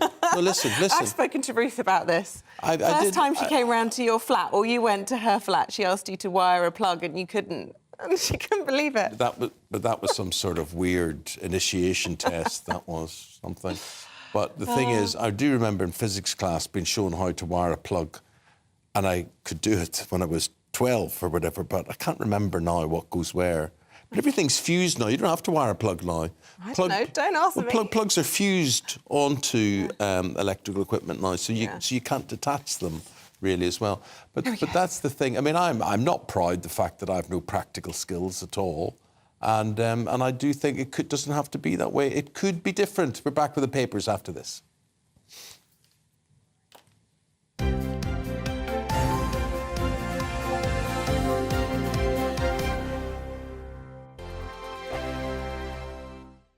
Monday to Thursday nights on GB News. At 6, it's Dubes & Co. 7 o'clock, Farage. At 8, join Jacob Rees-Mogg. And at 9, Dan Wootton Tonight, followed by Headliners. On TV, radio and online. This is GB News. It's all about family, being in people's living rooms, all the interaction and getting to know who our viewers and listeners are. When I was young, my dad used to say, Nana, stop arguing. I wanted an outlet that would enable me to give my opinion. People are going through a really hard time right now, and I know that you don't feel like you're being listened to by the establishment. I came to GB News because it's the People's Channel, and I want the audience to have their say on the events of the day. We're dynamic. We do something different. Democracy shows that the wisdom of the nation is in its people. I get to travel to find out what the story is from a personal perspective. The British people aren't fools. We know when we're not being told the full story. We've got to work out how Britain moves forward from this. It's the best country in the world. The establishment had their chance. Now we're here to represent your views. Britain's watching. Britain's watching. Britain's watching. We're proud to be GB News. The People's Channel. Britain's news channel. Westminster is going around in ever-decreasing circles, followed by the media. Britain is broken. How on earth did we get into this mess? But more importantly, how do we get out of it? Join me at 7 p.m, Mondays to Thursdays on Farage, here on GB News. We will have open, rational debate. We've got to work out how Britain moves forward from this. Join us here on GB News, the People's Channel. Britain is watching. I'm Jacob Rees-Mogg, the Member of Parliament for North East Somerset and a former government minister. For years, I've walked the corridors of power in both Westminster and the City of London. I campaigned in the largest democratic vote in our island story. I know this country has so much to be proud of. We need to have the arguments, the discussions on how we make it better. The wisdom of the nation is in its people. Vox Populi, Vox Dei. That's why I'm joining the People's Channel. Join me Monday to Thursday at 8 p.m. on GB News, Britain's news channel. GB News has its own late-night paper preview show, Headliners, where comedians take you through the next day's top news stories. You don't have to bother reading the newspaper, we've got it covered for you. Headliners, every night at 11 p.m. and repeated every morning at 5 a.m. We won't send you to sleep like some of the other paper review shows out there. GB News, the People's Channel, Britain's news channel. Join me, Camilla Tominey, on Sunday mornings from 9:30, taking the politicians to task and breaking out of SW1 to see how their decisions are affecting you across the UK. Bursting the Westminster bubble every Sunday morning, only on GB News, the People's Channel. Britain's watching. You've probably seen politicians interviewed 1,000 times, but we do it differently. We find out who they really are, we don't shout, we chat, and hopefully we bring a bit of light, not just heat. Did you know Kate Moss? Apparently. Do you have a pair of jeans or a pair of jeans? No, of course I don't. What would I do with them? My friends are like, oh my God, what's she doing now? Join me every Sunday at 6 for Gloria Meets, only on GB News, the People's Channel, Britain's news channel.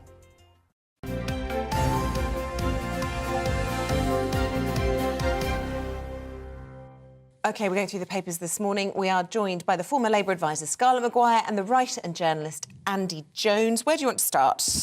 NHS money, Andy, and this is the Mail, page 4. Yeah, if you want to earn a few quid, you want to be one of these hiring consultants that are hiring foreign staff for the NHS. 500 million quid a year we spend on hiring foreign staff. We heard in the first part of the show how we're massively short of doctors, dentists, GPs, nurses. We need 50% more GPs by 2035, and there is, as you'd expect with this government, a private sector business making huge sums of money, hiring internationally from the Philippines, India, etc. Shadow Health Secretary Wes Streeting says it's utterly ludicrous. No, are these what are they called? The fill-in staff. What are they called? Bank agency. Agency workers. Are these agency workers, or is this something different? Is this a think tank? A mix. This is agency workers. This is I can tell you, I've been in the hospital a lot. Yes. What did you think? In the last year? Well, all I saw was Philippine workers, particularly Indian as well. Where else were they from? I think Brazil. Yeah, but that I could verify that. Yeah. Yeah. Well, it costs 500 million a year, and the interesting thing is, the government is simultaneously having a crackdown on UK universities having medical students because they have to be subsidised.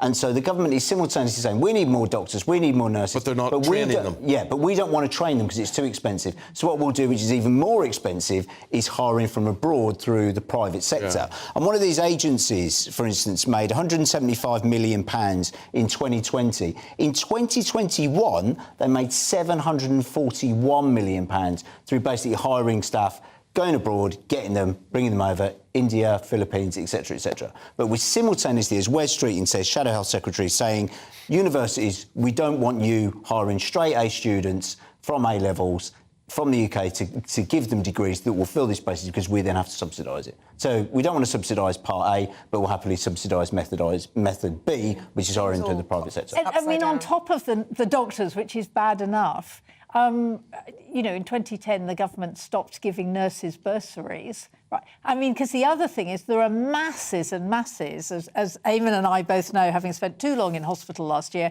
of Filipino nurses fully trained. I mean, it's not like we're importing people to train them. We're going to developing countries and taking off them the people they've trained, and other people, as always, are making a fortune out of it. And I mean, it is absolutely terrible. And it's not those staff themselves that are getting these inflated salaries. These are then going to private individuals who are basically elite. No, absolutely. I've got no criticism at all of foreign staff per se. My criticism is that we could fill this gap significantly easier with homegrown talent.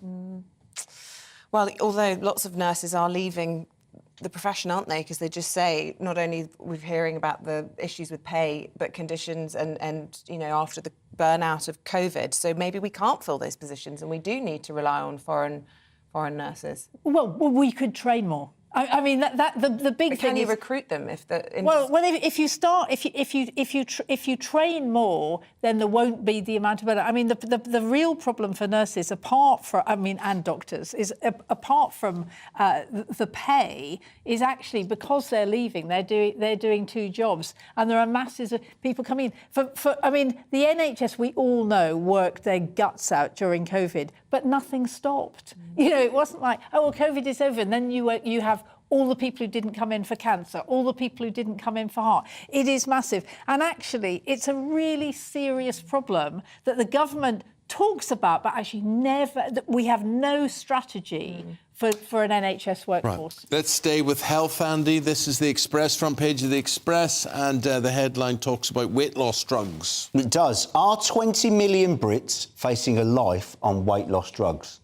Is basically the story, and it paints a very bleak picture. The Daily Express, which I very much support, but it does always paint a very negative picture of health. There's always a health scandal in the Daily Express every day. 20 million Brits facing a life on weight loss drugs. We're going to be hooked up to weight loss drugs to keep us alive. People are going to be increasingly more obese as we're working from home. People aren't walking to work. They're walking from their bed to their desk to their fridge to their desk to their bed again, and obesity is a huge problem. But obviously, does the government want to put a tax on sugar tax? Does it want to have a reduction on the number of takeaways we've got on our high street? Does it want to have more effort to have healthier foods in our stores, healthier foods in our takeaways? It feels like the government is sort of weight loss drugs, but actually, what about the primary causes of these issues? Because what's interesting is that actually when a sugar tax was brought in, I think it was Mexico, and what happened was, rather than pay the sugar tax, places like, you know, Pepsi and Coca-Cola actually just put in less sugar, and so things got healthier. And it's the food lobby that's stopping it. Absolutely. And we were supposed to have a sugar tax, have serious things, and it's all been dropped. Well, the Prime Minister is renowned for liking Mexican Coca-Cola, isn't he? Because it's such a sugary brand. So I don't know quite how that washes with Rishi Sunak. And that just amuses me, that clip up that went viral on the internet when he said he loved Mexican Coke, but he had to clarify he was talking about drink. You look at the obesity problem, and it only goes in one direction, and that is to America and from America. America has created the addiction that we have with fast foods around the world. Yeah. Absolutely.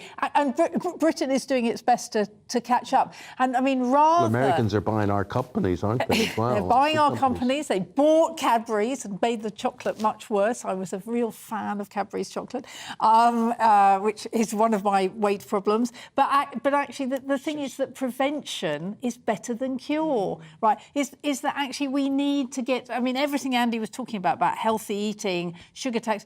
We need to get to people earlier before they put on the weight. And instead there's this big thing about, oh no, you know, we live in a liberal society, anybody can do what they want. Well, actually, we've got the NHS, it costs us a fortune. I mean, obesity, it isn't just that you're fat, is you probably get diabetes. I mean, type 2 diabetes, people have managed to get rid of by going on a diet. It's crazy how much. And then we're talking about hip operations and knee operations because you're too heavy. Depression. And there has to be a middle ground as well. If you're not in favour of taxing these things, let's just focus on education. It has to start with making sure people understand what is in the stuff that they're eating.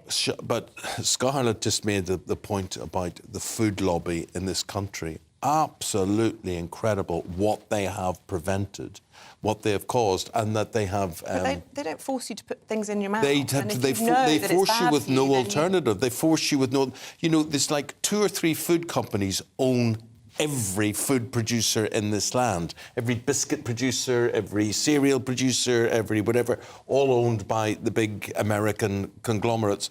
And, of course, they've stopped our farmers. They've made it uneconomical for our farmers to make... absolutely. A lot of produce. Now, when it comes to produce, could you change... Are you a meat eater? Just about, yeah. Yeah. Could you eat venison? I probably could, yeah. Yeah. If I could afford it, I mean, I don't know Well, we're going to find out now about this because it could be a cheaper and more environmentally friendly option. Yes, the idea behind it is to use the meat to combat the cost of living crisis and the current deer overpopulation problem. So food banks are already jumping on the bandwagon. See, I didn't know there was a deer overpopulation Well, yes, it's in Richmond problem. Park at the moment, which is near where I live. London the cull is underway because the population's getting too big to be sustained, but apparently it's a problem across the country. Huge growth in the numbers of deer, which does have to be managed. You do see these triangles. I was in Birmingham on Saturday. Yeah. And there's a triangle. Where was it in? I forget where it was. But anyway, there was a sign that says deers were going to run across the road. Yes, Warning, deers. Never thought about that. Yeah. And let's speak to chef and owner of the Fat Badger Restaurant and Farm Shop, Oliver Gladwin. And now, Oliver, you sell venison, yes? And is it popular? Yeah, it's very popular. Good morning to you all. We sell a lot of venison. It's a wonderful, versatile meat. It's full of iron and it's low in fat, very good for you, and it's very affordable. There's a lot of them in this country, and we should try and eat more of them. For being basically consumed by the hoity-toity people who are into hunting, shooting, fishing. But as you say, because of the problems with overpopulation of deer, it's now becoming, well, more available. Absolutely, and one should know that there's so much to do with a deer. You know, we separate it into slow and fast cooking. So we use the loins to make Wellingtons, obviously steaks from it. We seam out the leg meat and make delicious combinations of food on each plate. You can see a picture there of one of our Wellingtons. With the slow cooking meat, we braise it and we pick it down. We reduce the braising liquor, press it into trays, then cut them into fingers, pane them, and make little venison chips, which are so popular. It's a real versatile animal. Were you saying, Isabel, that places like Richmond Park, are you saying that hunters would go out there and cull? Yeah, it's a regular thing. Places like Petworth Park, you've got Ashton Gate in Bristol, Richmond Park. They have to control the populations because they're gated parks, but also because it damages the trees. They have a huge sort of clash with the trees, forestry. They rut the trees, do they? I don't know. They just damage the trees. They have to control the population. I mean, you can tell us more about it, Oliver. Why is it necessary to cull deer? Absolutely. Well, we use about 10 deer a week in the season from September to March. And these are all wild fallow deer. So they're wild, roaming the lands up in the South Downs predominantly, where we get them from.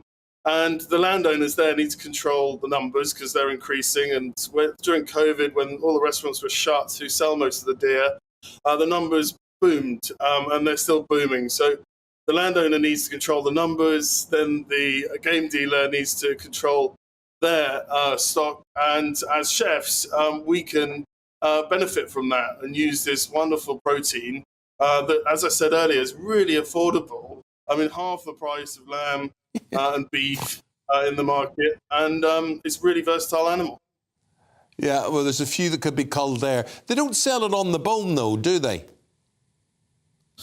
No, it's a good point. And if you know anything about cooking something on the bone makes it even more delicious and more flavorful.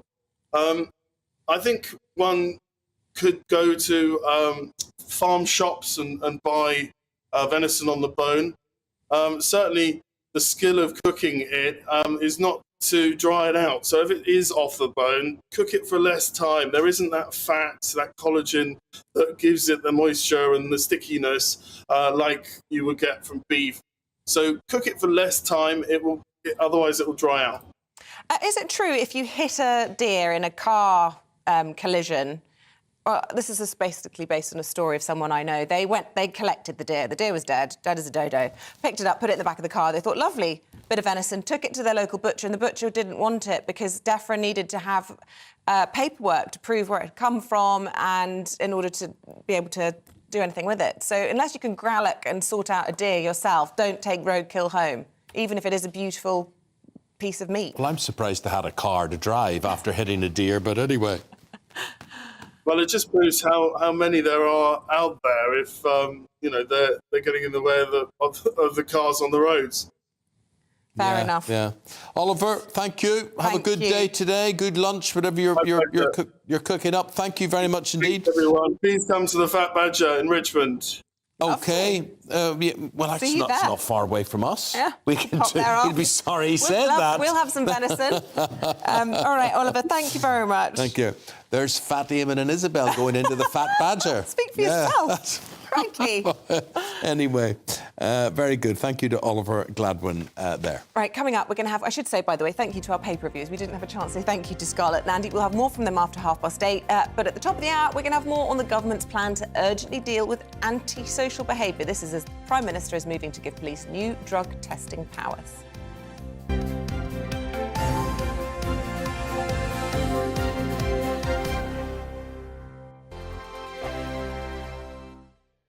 First and foremost, I am a GB News fan, and I was before I was working here. Just love the fact that we're asking the questions that a lot of establishment media won't ask. With a bit of a twist, we not only want to inform you, but we want to keep you entertained. It's worth the drive because you get in and the team's all ready and waiting, they're itching to go, and it's a proper little family. GB News is the people's channel. It's the audience that makes the programme sing. We're giving our viewers and our listeners a voice.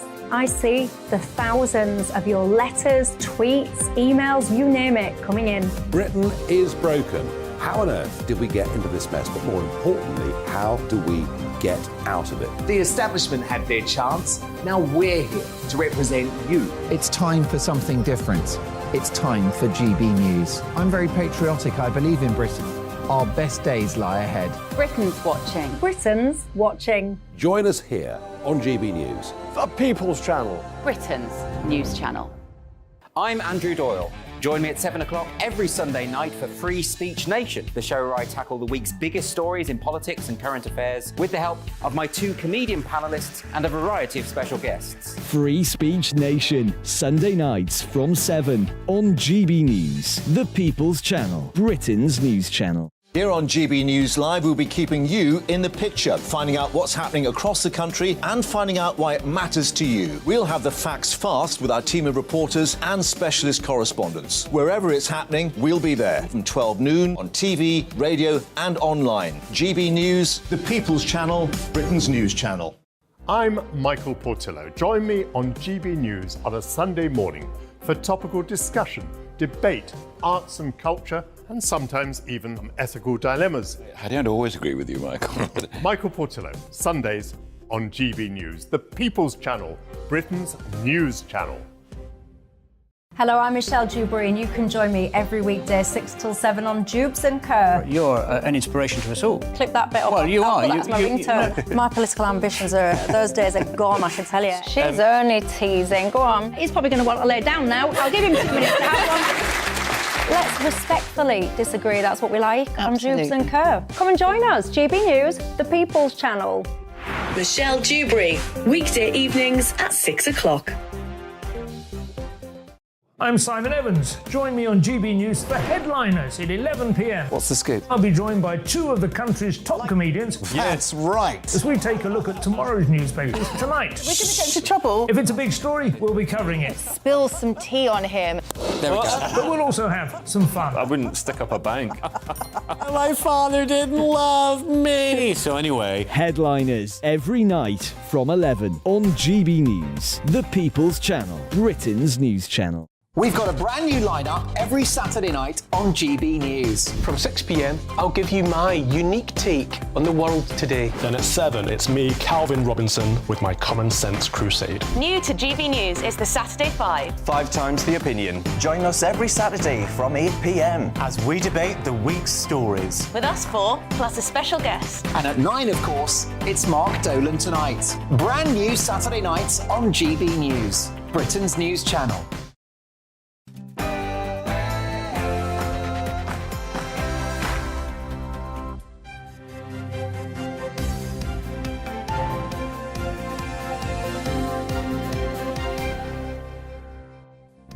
Laughing gas to be banned under new drug laws as the Prime Minister moves to crack down on antisocial behaviour. Good morning. It's 1 minute past 8 on Monday, the 27th of March. This is Breakfast on GB News with Eamonn and Isabel. Leading the news this morning, Rishi Sunak is to announce new drug testing powers and a ban on laughing gas today as part of his plan to get tough on antisocial behaviour. The policing minister said the government are keen to tackle the problems caused by nitrous oxide. People loitering around, taking this stuff, littering and creating a menacing atmosphere for other citizens who want to feel safe in their own neighbourhoods. The Home Secretary has been accused of fuelling opposition to her own small boats legislation as the government faces a rebellion of up to 60 Conservative MPs today. The new leader of the Scottish National Party is to be announced this afternoon, with the Scottish Health Secretary Holmes regarded as the front-runner. The winner will then face a vote tomorrow to appoint them as Scotland's First Minister. A major incident has been declared following a 200-barrel oil leak in Dorset. The leak into Poole Harbour came from Witch Farm, one of the largest onshore fields in Europe. And the Duke of Sussex is joining a group of celebrities to bring a lawsuit against Daily Mail publisher Associated Newspapers, accusing them of hiring investigators to plant listening devices. And we love to hear from you throughout the programme. We were just discussing venison a moment ago. Hello to Gary Maltby. He's just got in touch on email. A chap near me sells venison legs, 4 for £25. Is that too dear? Boom, boom.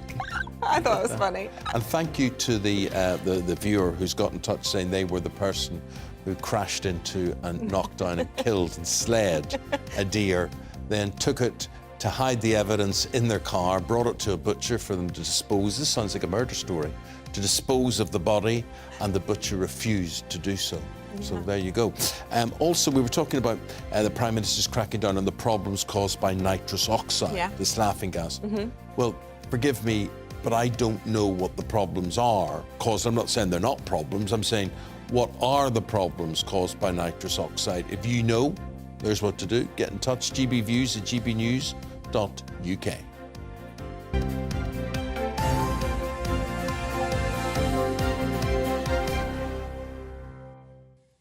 Right, to our top story this morning. The Prime Minister is to announce a new strategy to deal with what he calls the scourge of antisocial behaviour. Now, amongst the proposals are new drug testing powers, a ban on laughing gas and an immediate justice scheme that would see vandals forced to clean up damage they have caused within 48 hours. I'd like to see them opposing that one. You couldn't even get your children to do that, you know? True. Go and clean that up within 2 days, get that sorted out. Yeah, the resources needed to do that. But they're all useless anyway. None of them could use a scrubbing brush and a bucket of water. Ridiculous. So earlier we spoke to the policing minister. He's called Chris Philp, and he said the government wants to tackle the root causes of antisocial behaviour. Who's putting money behind immediate justice, so out-of-court disposals where people committing antisocial behaviour give an immediate, publicly visible community service like cleaning up graffiti, and it also, as you say, includes a ban on nitrous oxide, because we think, firstly, there are emerging pieces of evidence showing that nitrous oxide can be harmful from a medical point of view. There have been some cases of people becoming paralysed when taking large quantities. It's very sort of early amounts of evidence, but it is there in small amounts. And then secondly, there's evidence that nitrous oxide consumption does fuel this antisocial behaviour problem that I've mentioned. People loitering around, taking this stuff, littering and creating a menacing atmosphere for other citizens who want to feel safe in their own neighbourhoods. So that's why we're taking action. I think we're right to do so. And I think the public will welcome the fact that this government is committed to clamping down not just on high-level, high-harm crime, but also on antisocial behaviour, because we want people to feel safe and secure in their own communities as they walk down the street and as they go about their daily business. Now to somebody who knows all about antisocial behaviour at its very worst. That is the Deputy Speaker of the House of Lords and the former Victims Commissioner, Baroness Helen Newlove. Good morning to you. Famous, of course, originally because, tragically, your husband Gary was murdered by youths in Warrington in 2007. So, as I say, you know more than anyone about needing to crack down on antisocial behaviour. Do you think that these measures do that? We've heard these measures before, and actually I welcome any measure that would stop antisocial behaviour, but there's nothing new in this that's already out there, and we've got to have the resources and people, the neighbourhood policing, and if you mention probation officers, well, that's on its knees as well. So no, I don't think any of these policies are new, and we're still going to struggle to tackle antisocial behaviour, most importantly with police who class it as lower level. No, I mean, we all want to see measures against antisocial behaviour, Helen, but honestly, I'm looking at this, they're talking about laughing gas. I'm finding it very hard not to laugh out loud as to the sort of things they're proposing, like take a scrubbing brush and clear your graffiti within 48 hours. I mean, how are they going to enforce that? That one, I'm with you, because in fact you've got to find the user that have committed it in the first place, because they're not going to stand there outside who've done it. They're going to be run off and find out. Then the police have got to look at CCTV if there's any CCTV. So it's a long progress in that. I welcome that we do have youngsters who cause this graffiti and whatever to actually go and then make it better, because I have seen in my roles across the government that when you get young people to actually then go and repair the damage, they do get quite proud. And I always think that you can pick up on a skill that they never knew they had. I mean, we've been talking about the construction this morning.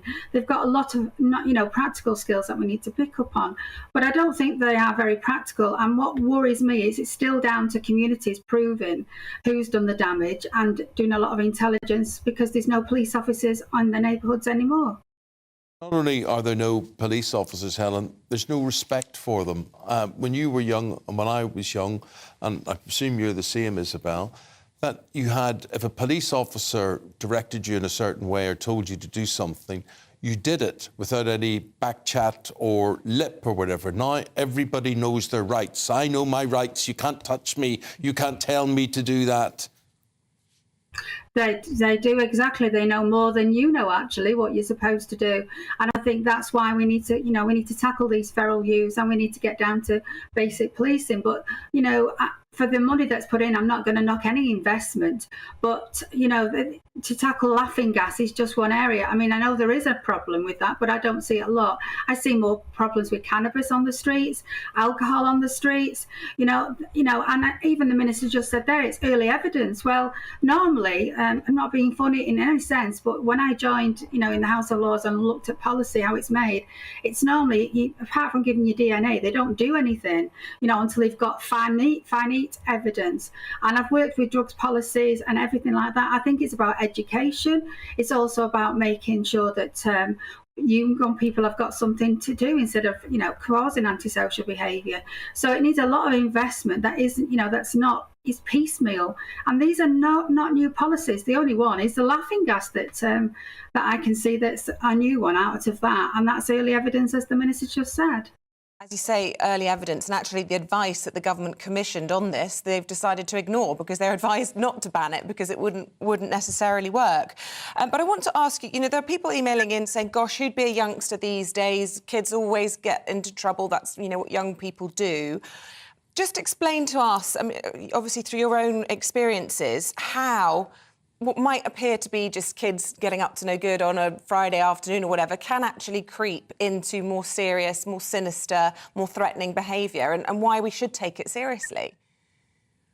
We should take it seriously, because quite rightly, Isabel, is that, it does creep into more criminality. And that's why when I lost Gary, I've really championed on-side youth zones where they cost about $6 million to build, which is a hell of a lot of money and still takes more.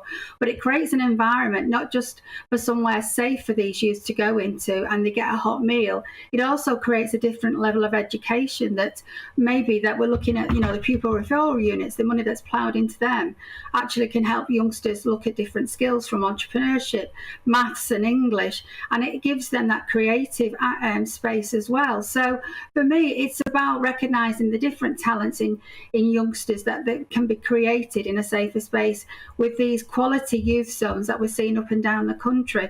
But yeah, a lot of young people naively go into these gangs, and the young people are also exploited into these gangs. We look at county lines, drugs, cuckooing. You know, I've done a lot of work on this, and it's not a simple straight line, but there is youngsters who you cannot change their attitude, and they will keep on going into crime. We've got to have a balance here and protect the good ones as well, who don't cause any issues, and give them a life that they should have as well. Very important, Helen, that you point out that not all kids are bad, and you know, there are a lot of good ones out there. But just final question to you: in the 16 years since you lost Gary, and you've done so much. I mean, you know, the Victims Commissioner, the you know, Deputy Speaker now in the Lords, and so many campaigns that you've been involved in. Do you think we are living in safer towns, or it's an issue that's still beyond us? We have a long way to go. Well, in 2019, when I stepped down as Victims Commissioner, my final report was about antisocial behaviour full circle. And it was more violent, more destructive antisocial behaviour, not just in young people, I have to add, Eamonn and Isabel. There's also our age that are causing a lot of issue in communities. But I do think that the issue is still out there. We're having other layers onto it. And sadly, I can't sit here and say it's working, because it isn't working, because you have to invest, you have to listen, you have to give hope, and you have to give hope to all communities, young and old, so that they feel safer where they are. And that takes a long time to do, but with sustainable investment and actually believing the people that you want to help. Well, you speak a lot of sense. Baroness Helen Newlove, always interesting to get your perspective on things. Thank you very much indeed. Children are being failed by those whose job it is to protect them. That's the damning verdict of the now Children's Commissioner for England in the wake of findings that thousands have been strip searched without the proper safeguards. Almost 3,000 children underwent the practice with no appropriate adult present, with the youngest child just 8 years old. Tessie Ojo joins us in the studio now. She is the CEO of the Diana Award. Tessie, good to see you. Good to see you. Yet again, bad news, though. We're not progressing. We talk about this and you think, well, something will have changed, but it hasn't. I mean, I think that's one of the things that if we looked at the Met report last week, that's one of the things that came out, that actually report after report points to systemic failure, systemic issues, systemic institutional racism, institutional homophobia. Yet nothing's changing. I mean, this report really, I almost want to say that I'm not surprised. I really am not surprised, but I think three things are highlighted for me by this report. Firstly, is the disproportionate use of strip searching for children. We are talking about up to 8 years old. The strip searching an 8-year-old. The other thing was the sixth time. Let me just interrupt here. Okay. There would be people who say they're being used as mules, say they're being used to carry weaponry or drugs or whatever it is. Why, in your opinion, is that still wrong? It is wrong because the context tells us, firstly, about the lack of safeguarding. The context tells us of the lack of dignity and respect. They might be 8 years old, yes, there might be reasons. The question is that the best option? Is that the option? Is it to protect the child or humiliate the child? The report tells us about the traumatization of the children involved. We are in a situation right now, in a crisis. We talk about mental health crisis. If the people who are meant to protect our children are inflicting trauma on them, you know, where do they go? I mean, I could interrupt you and say, what if it's just about stopping the crime? But we've talked about this morning, and it's just wrong. It is absolutely wrong. You know, layered up on top of all of that is two things. Firstly, the fact that black kids are 6 times more likely to be strip searched than their white counterpart. Now, can I ask you about that? Because there will be people who say that's shocking as a statistic, and off the back of hearing that the Metropolitan Police is institutionally racist, we all go, oh, that's not good. Are they 6 times disproportionately more likely to be carrying weapons, for example? Is there any justification for that? So the question, the flip side of that is, if we're talking about a minority group, the percentage of black people in this country is like, I don't know what the actual percentage, but it's like, we're talking about no more than 20%. Now, how can that small percentage be 6 times more likely to be constantly strip searched or stopped and searched? I think we have to look at this in a wider context. There is no justification. The only justification is where there is institutional racism. I cannot point to any other reason. Now, let's take the case of this whole report came on the back of Child Q. It's that whole dehumanization. And to remind people about Child Q, this is a 16-year-old girl. 15-year-old at the time. I'm not sure how old she is now. She was strip searched. She was asked to remove her sanitary towel. Yeah. There was an outcry, rightly so. And this exposed this culture where children were being stripped. And she wasn't necessarily... did she have a chaperone with her? Or she didn't have any. There was no safeguards. Now, let's come back to the reason why she was strip searched. Someone said they smelled cannabis. She was in her periods. I mean, how humiliating. I mean, this is why when we talk about I can justify anything. I can justify. And this is where how do I treat the power that I have? This is an abuse of power. I can justify to say, oh, yeah, she smelled of cannabis. You see, the next time you come back here, could we not be talking about some initiative, something positive, something that's changing, instead of always being on the back foot and saying nothing ever changes, the penny does not drop? I would love to. I genuinely... Look, I'm a person, you know our work. At the Diana Award, we talk about hope. I live for hope. I live for change. I would love to. When I see report after report, in 1999, there was a Macpherson report that said the Met Police is institutional racist. Nothing changes. There's a report that came out last week, said the same thing. The Met Commissioner says, well, I accept the report, but I'm not accepting the label because it's political. These are people's lives, though. We cannot treat people's everyday lived experience as like politics. It's not politics. Until we come to the fact that there is a problem, we have a problem, we have a cultural, we have a systemic, endemic problem. Until we actually say, yeah, we agree with this, let's begin to... There is something, come on, there is something about our system that says I look at a 6-year-old or an 8-year-old and I do not treat her as human or him as human because they're not like me. I mean, let's just think about how young an 8-year-old child is. I mean, my son is 7. He's just, beginning to read properly. And the idea that we should ban it, no one's saying that, but make sure if you're going to do that, you follow the statutory rules. And what the Children's Commission is saying is that the rules surrounding strip searches were not being followed. 100%. I mean, last week we had the report of a head teacher who sadly took her life because of an Ofsted report. And do you know that if a school, no matter how academically brilliant a school is, if they fail in their safeguarding duties, that school is put into special measures? Yeah. As I say, we need to talk more, and we need to have something really positive to get out there and change that message, Tessie. I hope so. I hope so too. Tessie Ojo is from the Diana Award. She's the CEO. She runs that. And if you don't know about the Diana Award, get in touch, look it up. How would you sum up the Diana Award? I said, the Diana Award is about young people. We give young people hope that their lived experience can never be their permanent reality. It's about changing trajectory for young people. Thank you. Lovely to hear from you. Thank you very much. Tessie Ojo there. Right, SNP, new leader there. You're going to hear about it at lunchtime. Let's go to Tony Maguire. He'll tell you more. Good morning. Welcome to Murrayfield in Edinburgh, where later today the SNP leadership race will be decided. We know about the 3 candidates already, embroiled in quite a fiery campaign over the last 6 weeks. We've had a bit of skullduggery, we've had personal attacks and televised debates, and finally it seems to all come to a head today.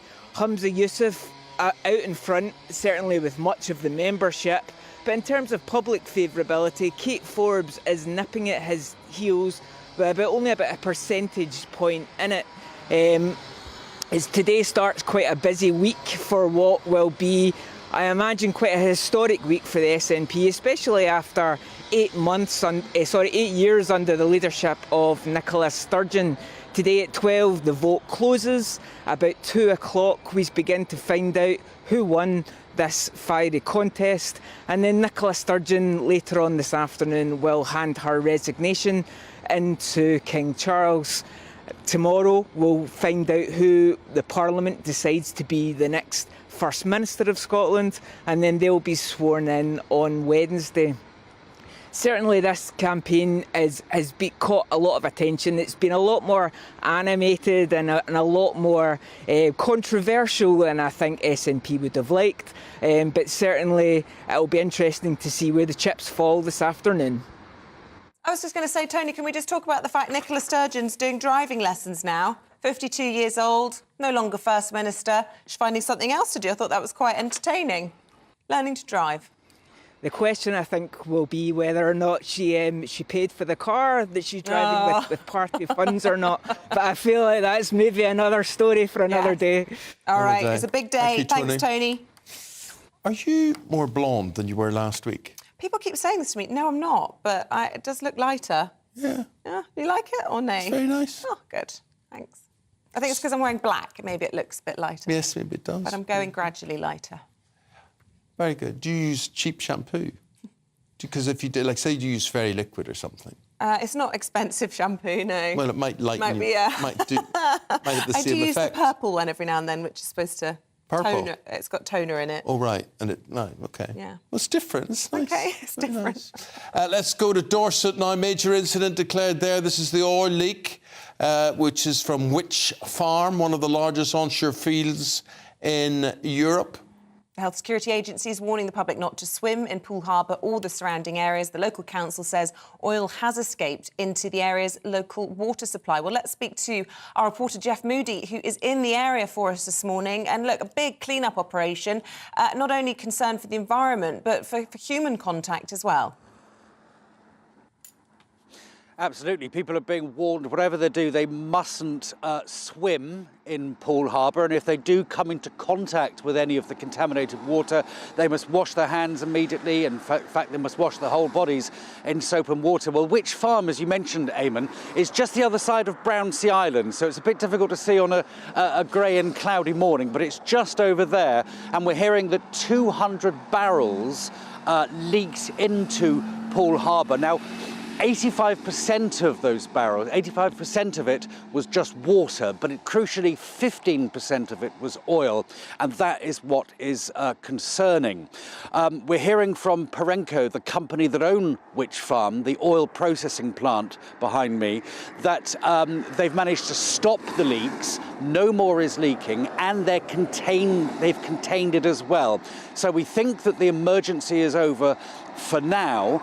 But the harbour here in Poole saying that they're bringing in many oil spill experts today to really check out the situation to make sure that the danger has passed. But in the meantime, people are being told, if you've come into contact with contaminated water, make sure you wash yourself carefully, and whatever you do, don't go swimming. Quite why you would go swimming on a drizzly, cold morning, I don't know, but don't go swimming in Chichester, in Poole Harbour rather, for now. Cold water, but as you say, not to be done today, although safely to do so in Chichester, we should point out. Don't worry, I was saying earlier it was near Camber Sands, so don't worry. I'm totally wrong on that. Loads of people emailing saying you need a geography lesson now. All right, noted. Thanks, Jeff. Jeff Moody. Wonder do they call him Moody Jeff? Probably, occasionally. Were you swimming in cold water? Did it send your hair blonde? Did it? Stop it. Personal comments.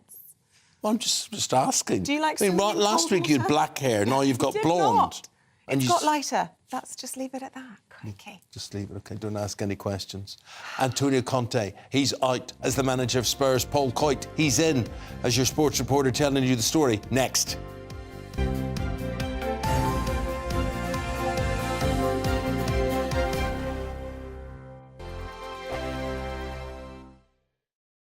I joined GB News because I was sick and tired of not hearing my views being represented, not just mine, but so many people that I knew and spoke to. I just couldn't get my voice out there. I couldn't say anything. I couldn't do anything. Whatever the narrative was, I kind of had to follow it. GB News is there to provide a voice for those who have been ignored by the establishment media. We think different things, we've got a different style. GB News is here to be optimistic and positive about the future. It's real kind of dynamic and flowing, with the audience very much at the heart of it, like a big family.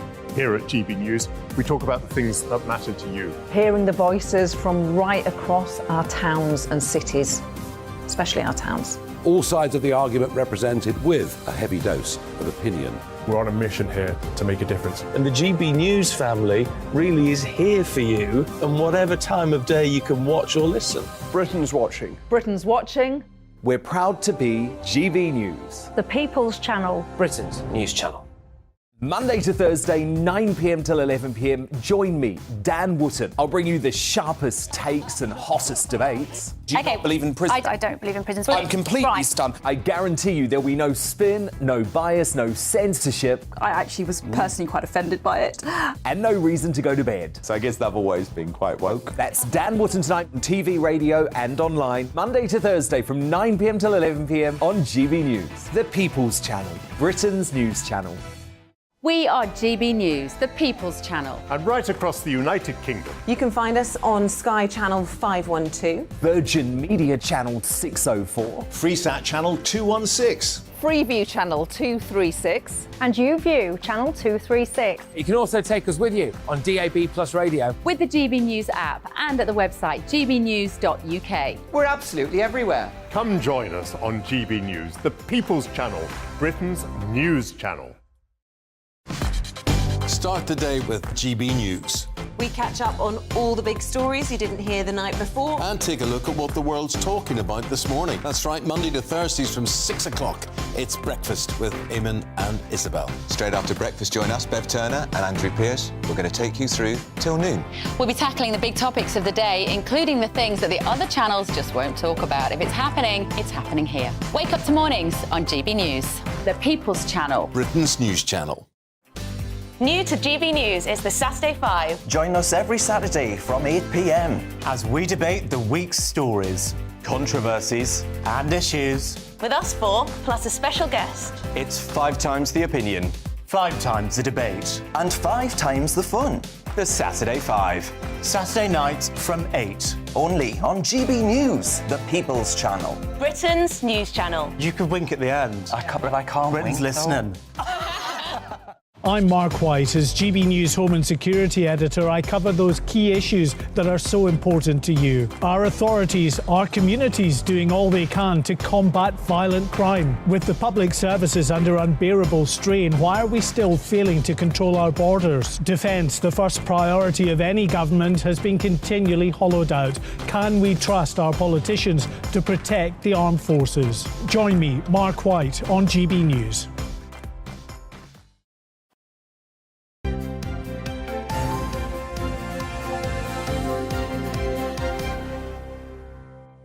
Isabel, tell me what's still to come on today's programme. Can't believe you just called me Isabel on the telly. 8:45, we'll bring you the latest on Prince Harry's case against the Daily Mail publisher Associated Newspapers over claims they hired investigators to plant listening devices. After 9 o'clock, there she is. She's the Shadow Attorney General. She is Emily Thornberry. What does she think of the government's antisocial behaviour plan? And keep your emails and your tweets coming in. We love to hear from you throughout the programme. GBViews at gbnews.uk or at GBnews.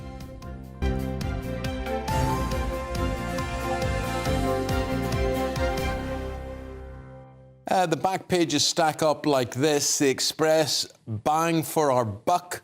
England and Arsenal superstar Saka scores again as England make it 2-2 in the Euro qualifiers.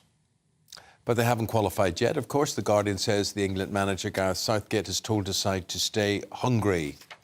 It's a blow for Phil Foden, says the Mail, as the Manchester City star was forced to miss the game to have surgery on his appendix. I think that was a wise decision. I think it's probably a wise decision. You can play and your appendix can burst, or you can miss the game. It's always a good time is to time your burst appendix around the international break as well. Yeah. Always fine. So that's probably a good idea. I wonder how long it takes you to get over an appendix. I don't know. I've never had any problem with my appendix.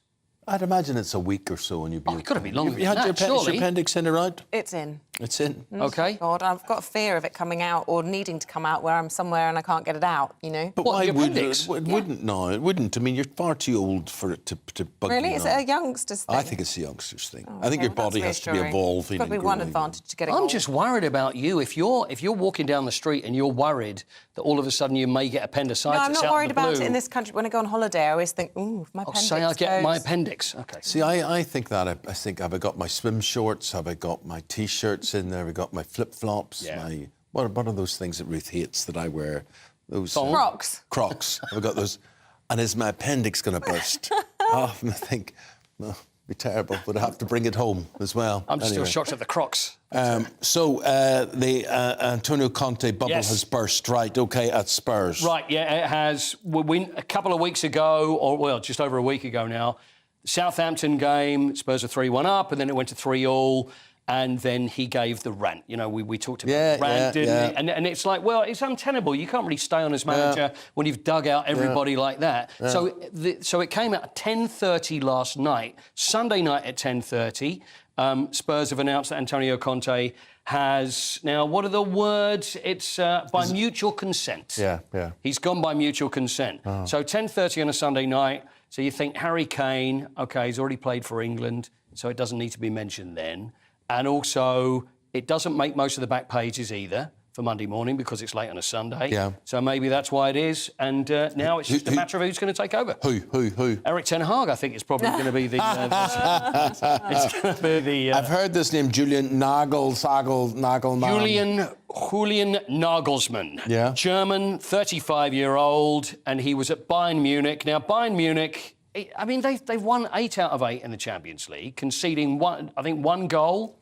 No, Tuchel has now gone there, hasn't he? But Tuchel is now there because they sacked Nagelsmann only a couple of days ago, which was a surprise to many. I think they've won 5 out of 10 of their last games, but they're still only 1 point off the top of the Bundesliga in Germany. Now, there was a thing that happened last week with Julian Nagelsmann, which is a very strange story, is that he was in the dressing room and saying, there's a mole here at Bayern Munich. Like a real one? Not as in a mole in a hole, a mole as in a spy. Oh, got you, right. So there's a mole who's playing up front, yeah. So anyway, there was you know that song, I am a mole and I live in a hole. Yeah, there you go. So anyway, the mole was there at Bayern Munich, anyway, a spy. Because word was getting out to the German press about tactics. So anyway, he said, I've got to find this out. Now, also, the other problem that Bayern Munich had, they weren't happy that his girlfriend is actually a reporter for Bild. Her name is Lena Württemberger. And so maybe she was the mole and maybe she was the one that was then getting the stories published about him. Württemberger. Württemberger. I wonder what that tastes like. Isn't it? You are just... No, but it's just like, it's like you would expect to see it on a menu. Yeah. You know, you can have a schnitzel or a Württemberger. You can have that. Württemberger. Yes. Well, it sounds very nice anyway. So that's what's been going on. And he's now out of Bayern Munich. He's now looking for a job. Spurs has come up. Him? I think he would be perfect. Okay. I think he would be perfect coming in. Other names, Mauricio Pochettino. But whether that's likely that he will come back again, I think he may be keen. Whether the club is, I'm not so sure. It's any job you get sacked and you get paid loads of money for him. Now, anyway, the boat race. Oh, right, You were Well, it's a big this? London event. I know it's dubbed a varsity derby, but it's a big London event down the Thames. It's a big spectacle. Always lots of drama. It was very choppy on the water yesterday. Cambridge took a bit of a risk. The Cox took them near to Craven Cottage. They got a really good lead over Oxford. Oxford had to put everything into it to try and equalise or even have a standard chance, and they pushed themselves so much that this poor, what's his name, Felix Drinkle? Yeah, Felix Drinkle. It was like listening to John Snap. Sorry, I stopped. I stumbled on the end, but this poor... But you were right. This giant of a man, he just wilted as they... And he had to get taken to hospital. See, look, the thing is, and I don't know whether you've had that experience, but the thing is, it's extremely tiring, and it pushes people to their limit, which reminds me, it's probably when I had a pedalo session in Corfu about 5 years ago. Yes. I had a very similar experience. No, So it's pretty much the same. If you've ever pedaloed in the wind, Well, it was choppy. hard, right? It was choppy. This was the worst conditions they've seen in years and years. And the poor guy, you do worry because they are big guys, these rowers, and you often hear about heart conditions. And I would like a condition update on Felix Drinkle. He's fine. Okay, he was exhausted and completely gone. So he was taken away to hospital for tests. He's absolutely fine, but it is exhausting. And but the thing is, he's emotionally exhausting as well. This is his 4th boat race, and he's lost every one. Oh. And he lost yesterday. Oxford lost. Cambridge won. Yeah. And there you go. Yeah, and that's won the boat race for you. All about the cocks, you see. That's what it is. It's all about taking them down along the side of the river. Thank you, my friend. Thank you, Paul Coit, there with a wrap-up of your weekend sport. Stay with us. We're asking if interacting with sheep could reduce stress. We'll discuss a bizarre new study. Sorry, just say that again, please. Interacting with sheep. We'll discuss that with Scarlett Maguire and Andy Jones after this.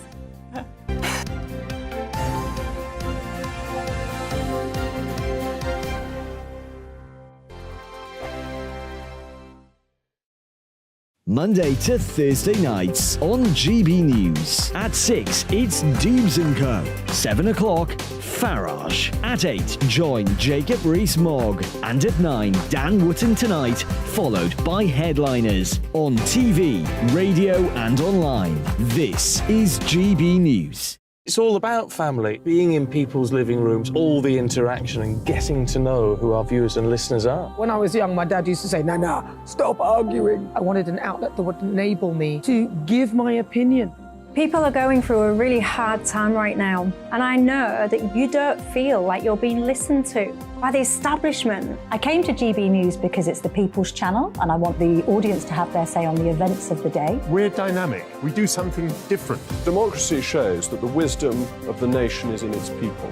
I get to travel to find out what the story is from a personal perspective. The British people aren't fools. We know when we're not being told the full story. We've got to work out how Britain moves forward from this. It's the best country in the world. The establishment had their chance. Now we're here to represent your views. Britain's watching.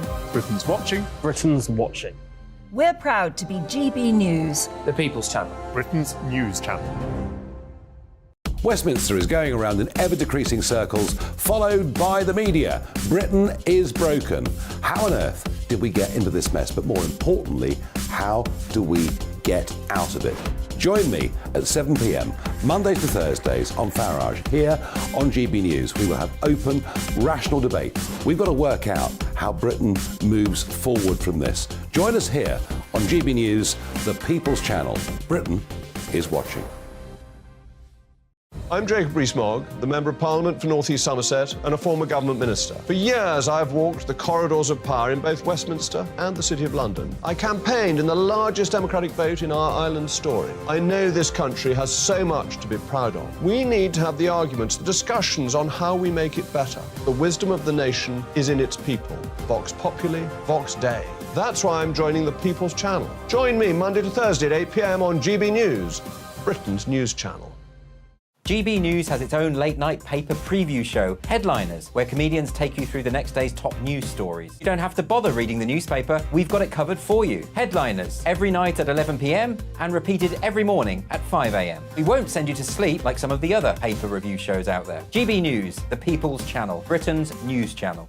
Join me, Camilla Tominey, on Sunday mornings from 9:30, taking the politicians to task and breaking out of SW1 to see how their decisions are affecting you across the UK. Bursting the Westminster bubble every Sunday morning, only on GB News, the People's Channel.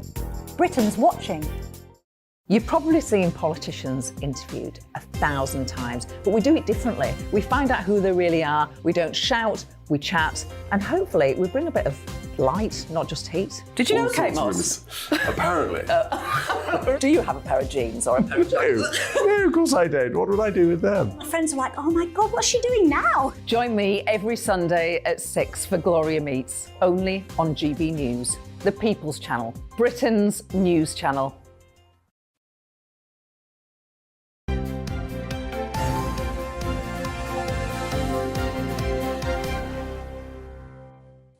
It's 20 to 9. Let's take a look. You just made that up. Is it really 20 to 9? It really is, yeah. Is it really? Yes. Does that mean it's 8:40? It does. Yeah. I did the maths. Did you notice? Thank you. Right, let's look at the Telegraph. It's focusing on Rishi Sunak's crackdown on begging as he announces a war on what he considers to be antisocial behaviour. The Metro reports the government will ban laughing gas as well. This is going to solve all our crime problems in ban beggars and laughing gas, and everything will be sorted out. The Mirror leads with Kwasi Kwarteng boasting he could fix a meeting with Boris Johnson for £10,000 a day. What does Kwasi Kwarteng do anymore? Has he got a title? He's still an MP.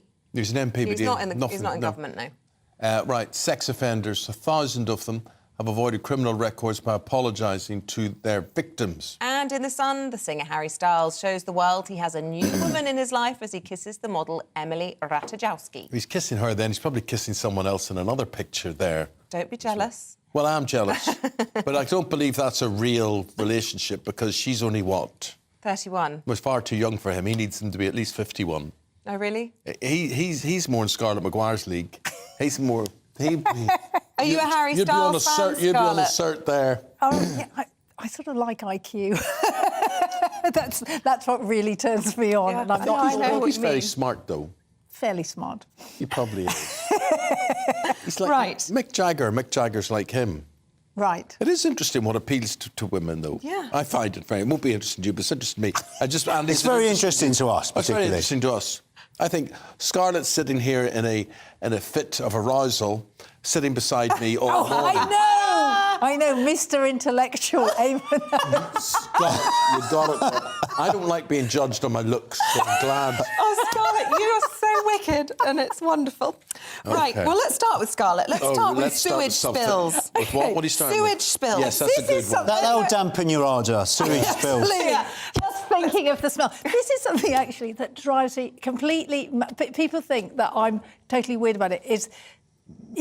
I just think it's so appalling of the water companies that they spill all this sewage. I mean, the worst was last summer, where everybody wanted to swim, and then they discovered that these dreadful water companies, who managed to spend millions on other things like their shareholders, were just pumping sewage into the water. 800 sewage spills a day. Dreadful is too kind to them. Dreadful is too kind of them. And what's happening? Nothing. I mean, there's talk. The regulation should be stopping it. I mean, we've had this going on, and they go, oh, no, but you don't understand, if it rains heavily, then we need to do this. What on earth are we doing with these... As if we never had heavy rain before. The audacity to say that Britain suddenly has heavier rain than it used to have. And it's absolutely disgraceful. They should bring back the witches' ducking stool for these CEOs and plunge them into the effluent. We should have strict punishments on this. We're going on about, we need to ban laughing gas for kids, but it's perfectly acceptable for kids to go and swim in filthy rivers, go fishing with nappies and effluent and sanitary towels, whatever, floating down, and it completely destroys our waterways, completely destroys natural life. Fish killed in huge numbers, wildlife, birds that are dependent on that, insects that depend on that, completely wiped out. It doesn't stop them dipping into their dividends and sharing those out. And I've said it before, I will keep on saying it.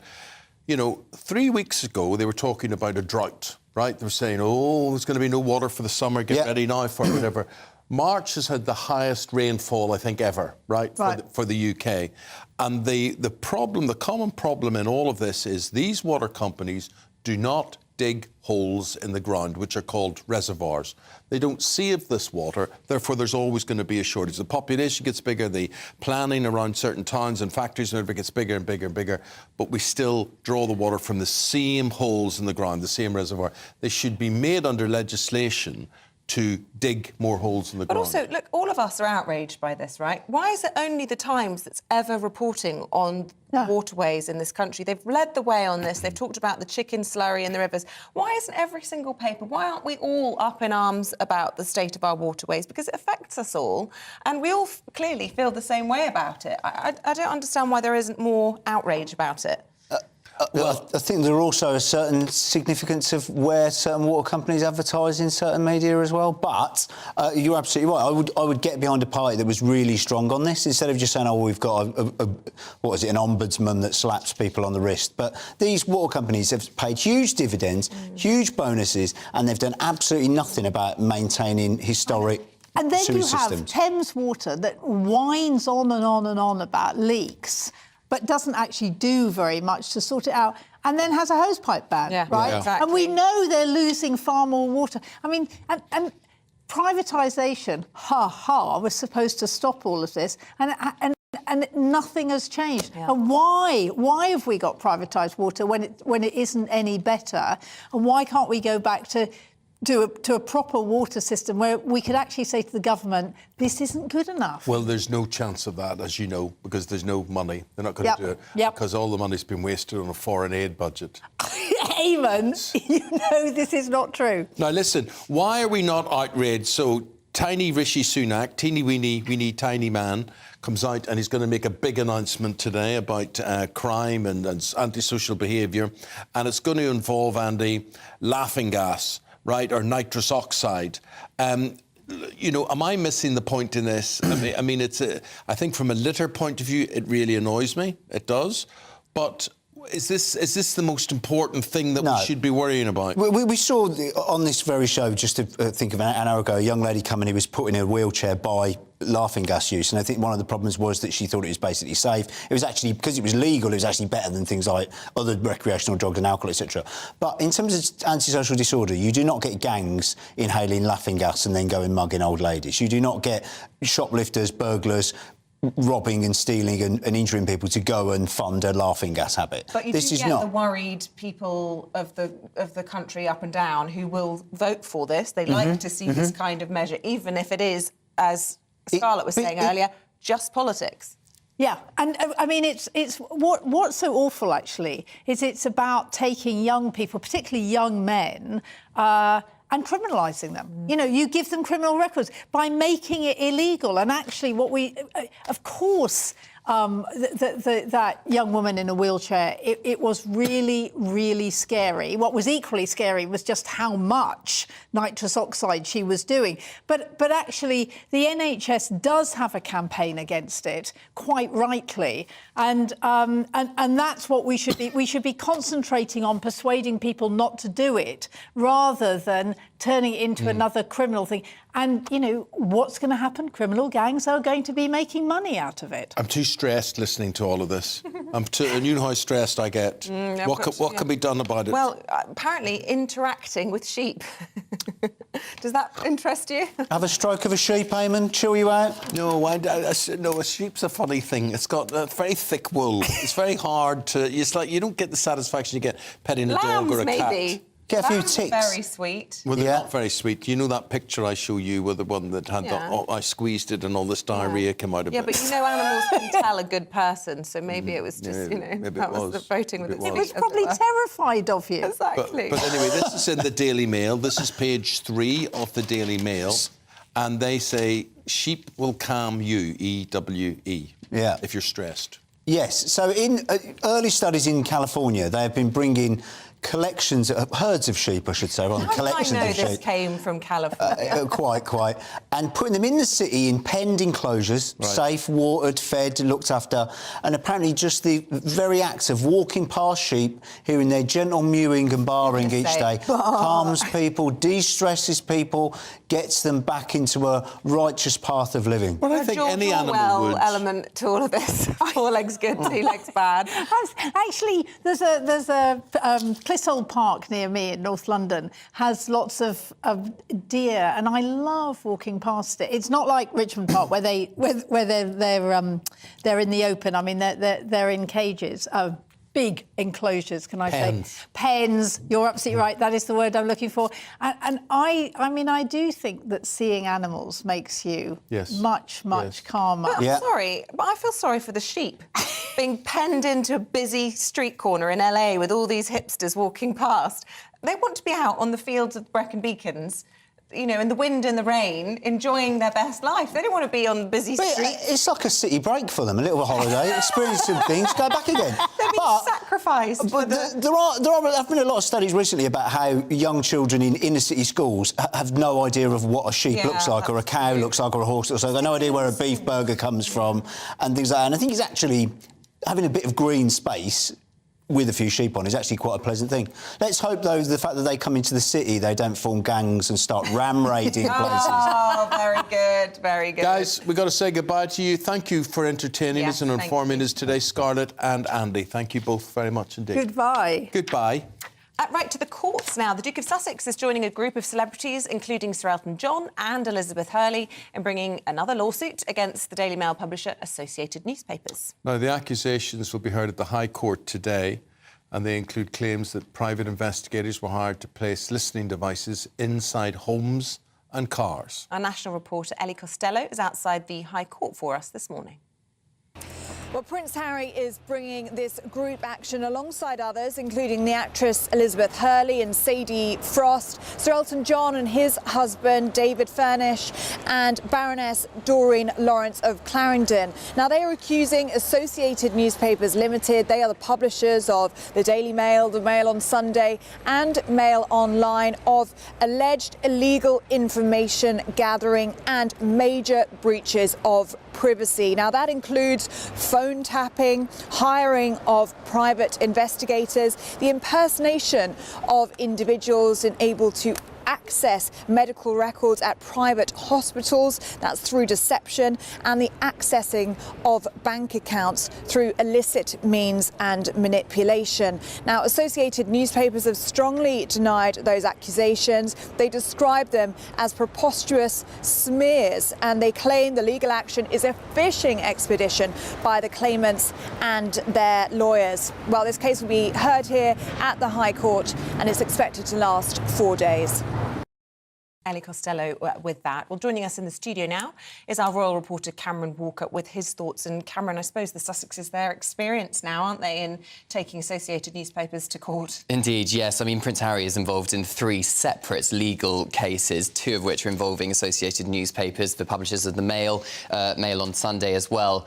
This is Prince Harry's war against the press continuing, but the difference here is there's a number of other profile figures are involved in this particular legal action. Now, Associated Newspapers Limited, as you heard Ellie say there, are disputing the claim, saying it's preposterous smears, and they're basically accusing the claimants of dragging the Daily Mail into the phone hacking scandal. So this 4-day hearing today is essentially the judge trying to see whether or not the case can be dismissed without this thing going to a full-blown trial. But clearly Prince Harry feels there is a case to answer here. Obviously in Spare, he made a number of accusations against the press. He also accused members of his own family of getting into bed with the devil. Really strong words from Prince Harry there. And obviously it all perhaps stems back, as Prince Harry talks about in his memoir Spare, of Princess Diana, his mother, her untimely death, and the role of the press allegedly played in that. Well, also the allegations that Meghan suffered a miscarriage due to the stress of a previous case. He's talked about that as well. Yes, he has. In the Netflix documentary series, which the 2 of them took part in, Meghan did talk about suffering a miscarriage, the stress of that particular Mail on Sunday case, I think it was, to do with the letter which they published a section of. Meghan's father gave the letter that Meghan gave to her to then publish in the Daily Mail, which Meghan won that case, actually. But it's just the latest in a long line of cases which Prince Harry is suing over. OK, interesting. Cameron Walker, thank you very much indeed. And happy birthday to your dad. Thank you. Happy 60 today, Dad. With that, we will have more on the government's plan to tackle antisocial behaviour. New laws forcing vandals to repair damage within 48 hours. But first, Rachel Ayres has your Monday morning forecast. Good morning, my name's Rachel Ayres and welcome to your latest weather update from the Met Office. It's a cold and frosty start out there for some, but there's plenty of sunshine and settled weather to come through today. And that's due to an area of high pressure that has centred itself over the UK, clearing away those low pressure systems we saw through the weekend and bringing us a nice settled start to the new working week. Now looking at the detail for this morning, it's a bit of a frosty start with some icy stretches out there too, but plenty of sunshine as well. Away from the far south and west where there might just be a little bit of mist and fog to start this morning, but that will readily lift and clear to leave some sunny spells as we head into this afternoon. In all of this plentiful sunshine, it will feel pretty pleasant through today, though temperatures themselves won't actually be much higher than what we saw to end the weekend. As we go into this evening with plenty of clear skies around, temperatures will drop quite readily into tonight. But as we look further west, we see the next low pressure system making its way in from the Atlantic. So for the western half of the UK, temperatures will actually rise as we go closer to Tuesday. But across the far north and east, we could just see an odd patch of frost to start the day. Through Tuesday morning, this cloud and rain will continue to make its way north and eastwards to be affecting most areas by the time we get to late Tuesday morning. There will be some heavy bursts of rain as well as some hill snow on the leading edge of that, particularly across Scotland as well as over the high ground of northern England for a time. But as those winds become southerly from that cold northerly we saw earlier on, temperatures will start to rise. And this will set the theme for the rest of the week, with further outbreaks of showers and rain throughout the week. But temperatures will be on the rise, particularly from about Wednesday and Thursday onwards.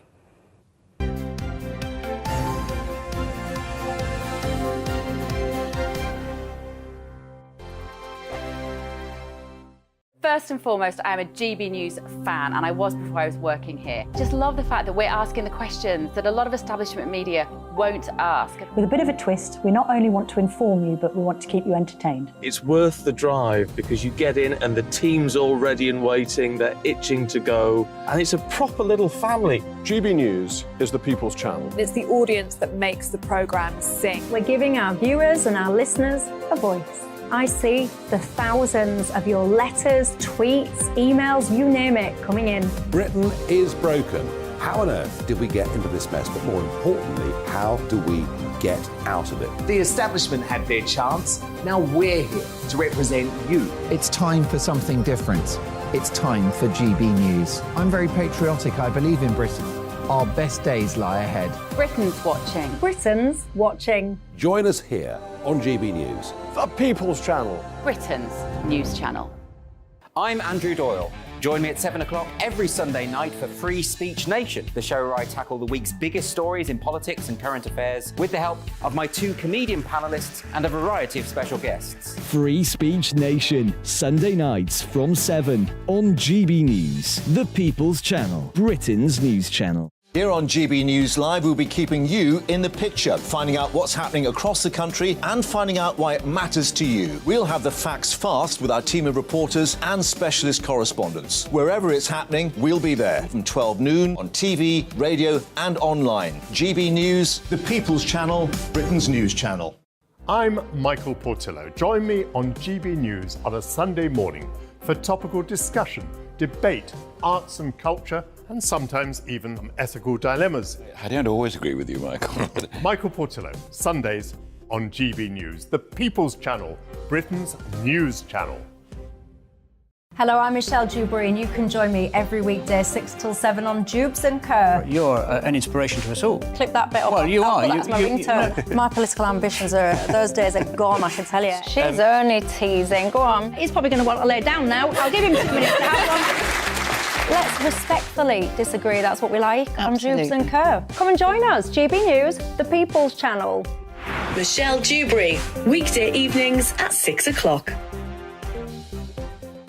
I'm Simon Evans. Join me on GB News for Headliners at 11 p.m. What's the scoop? I'll be joined by two of the country's top comedians. That's right. As we take a look at tomorrow's newspapers tonight. We're going to get into trouble. If it's a big story, we'll be covering it. Spill some tea on him. There we go. But we'll also have some fun. I wouldn't stick up a bank. My father didn't love me. So anyway. Headliners every night from 11 on GB News, the People's Channel, Britain's news channel. We've got a brand new lineup every Saturday night on GB News. From 6 p.m, I'll give you my unique take on the world today. Then at 7, it's me, Calvin Robinson, with my Common Sense Crusade. New to GB News is the Saturday 5. 5 times the opinion. Join us every Saturday from 8 p.m. as we debate the week's stories. With us 4, plus a special guest. And at 9, of course, it's Mark Dolan Tonight. Brand new Saturday nights on GB News, Britain's news channel.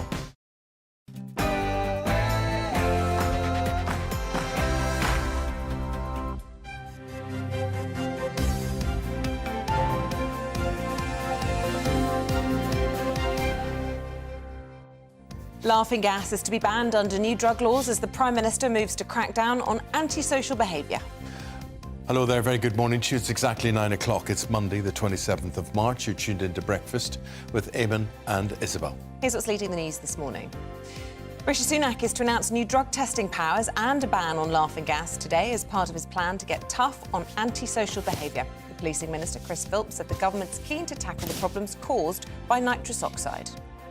People loitering around, taking this stuff, littering and creating a menacing atmosphere for other citizens who want to feel safe in their own neighbourhoods. The Home Secretary has been accused of fuelling opposition to her own small boats legislation as the government faces a rebellion of up to 60 Conservative MPs today. The new leader of the SNP is to be announced this afternoon, with Scottish Health Secretary Humza Yousaf regarded as the front-runner. The winner will then face a vote tomorrow to appoint them as Scotland's First Minister. A major incident declared following a 200-barrel oil leak in Dorset. It was into Poole Harbour, came from Witch Farm, one of the largest onshore fields in Europe. And the Duke of Sussex is joining a group of celebrities to bring a lawsuit against the Daily Mail publisher Associated Newspapers, accusing them of hiring investigators to plant listening devices.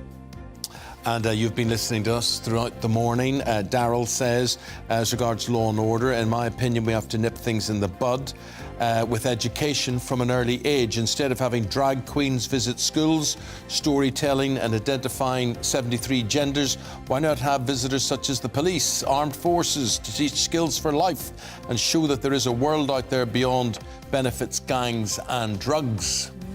They do have visits from police and things in schools, just to say. Anyway.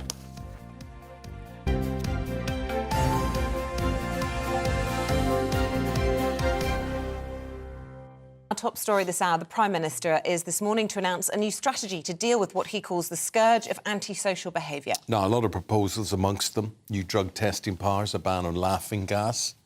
Yes, don't laugh, it is a ban on laughing gas. And immediate justice schemes that would see vandals forced to take a bucket of water and a scrubbing brush and clean up damage within 48 hours. You couldn't even get a tradesman to do that.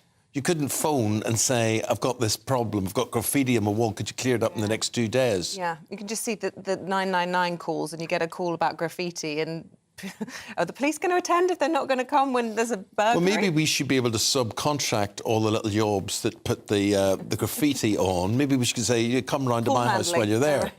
Well, earlier we spoke to Policing Minister who said the government wants to tackle the root causes of antisocial behaviour. This is what he had to say.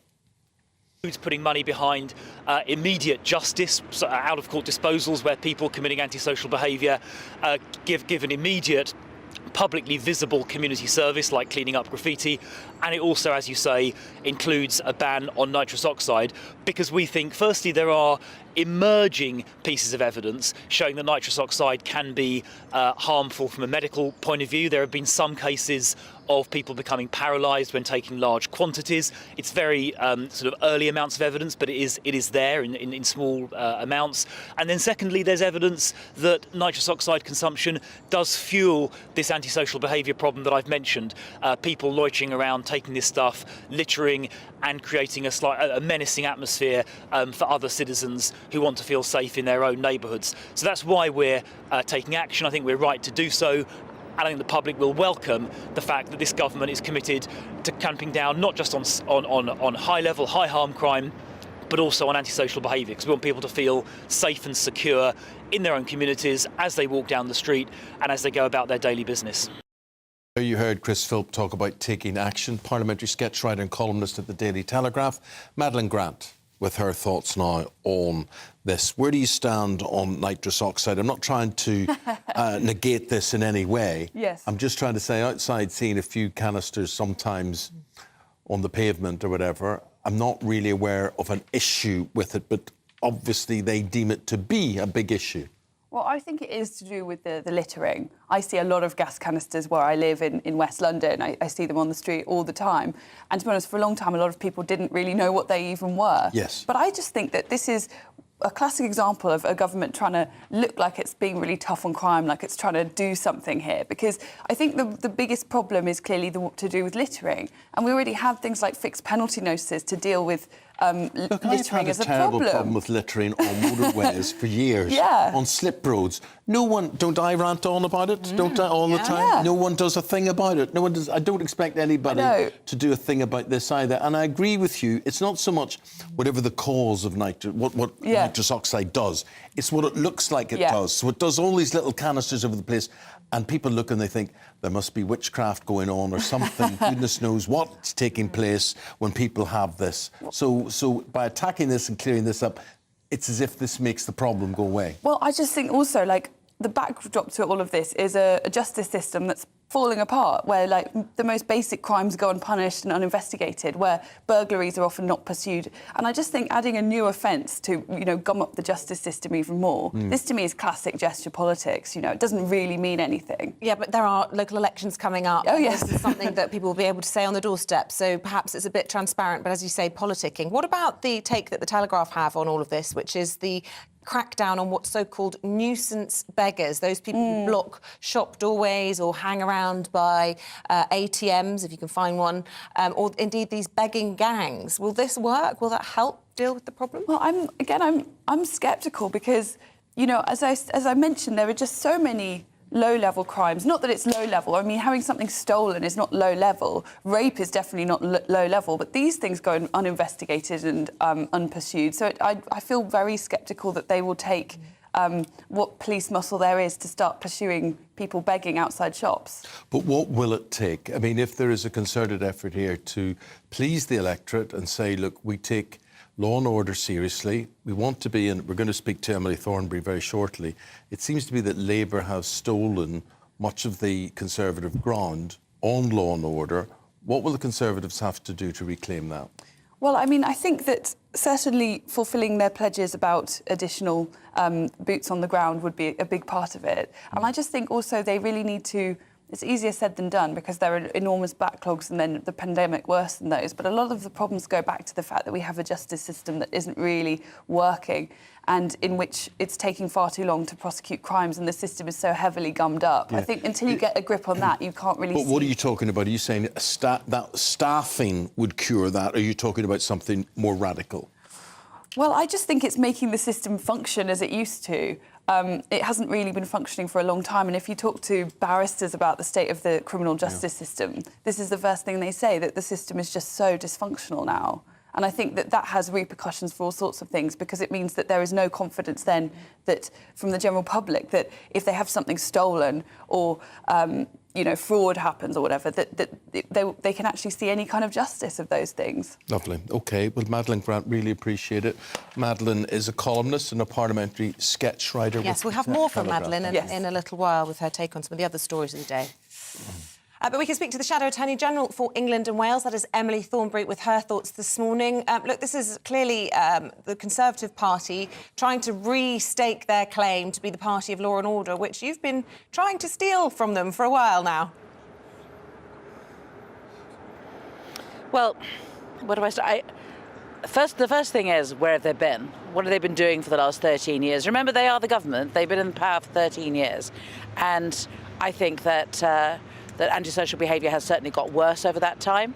We've had cuts to the police, we've had cuts to services generally that support communities, and we've had, if you see a group of youngsters drinking or taking drugs, there's no police officer anywhere near them. So that's the reality of the situation. It's not a question of us stealing anyone's clothes, it's a question of us listening to the public as we have been, and the public are very concerned about these issues. And yeah, something needs to be done about it. So, what are they going to do? That's the question. I mean, they made some announcements. Let's see the details of what it is that they are actually going to do. And if they are serious about these matters, then we're happy to work with them. But look, the situation at the moment doesn't work.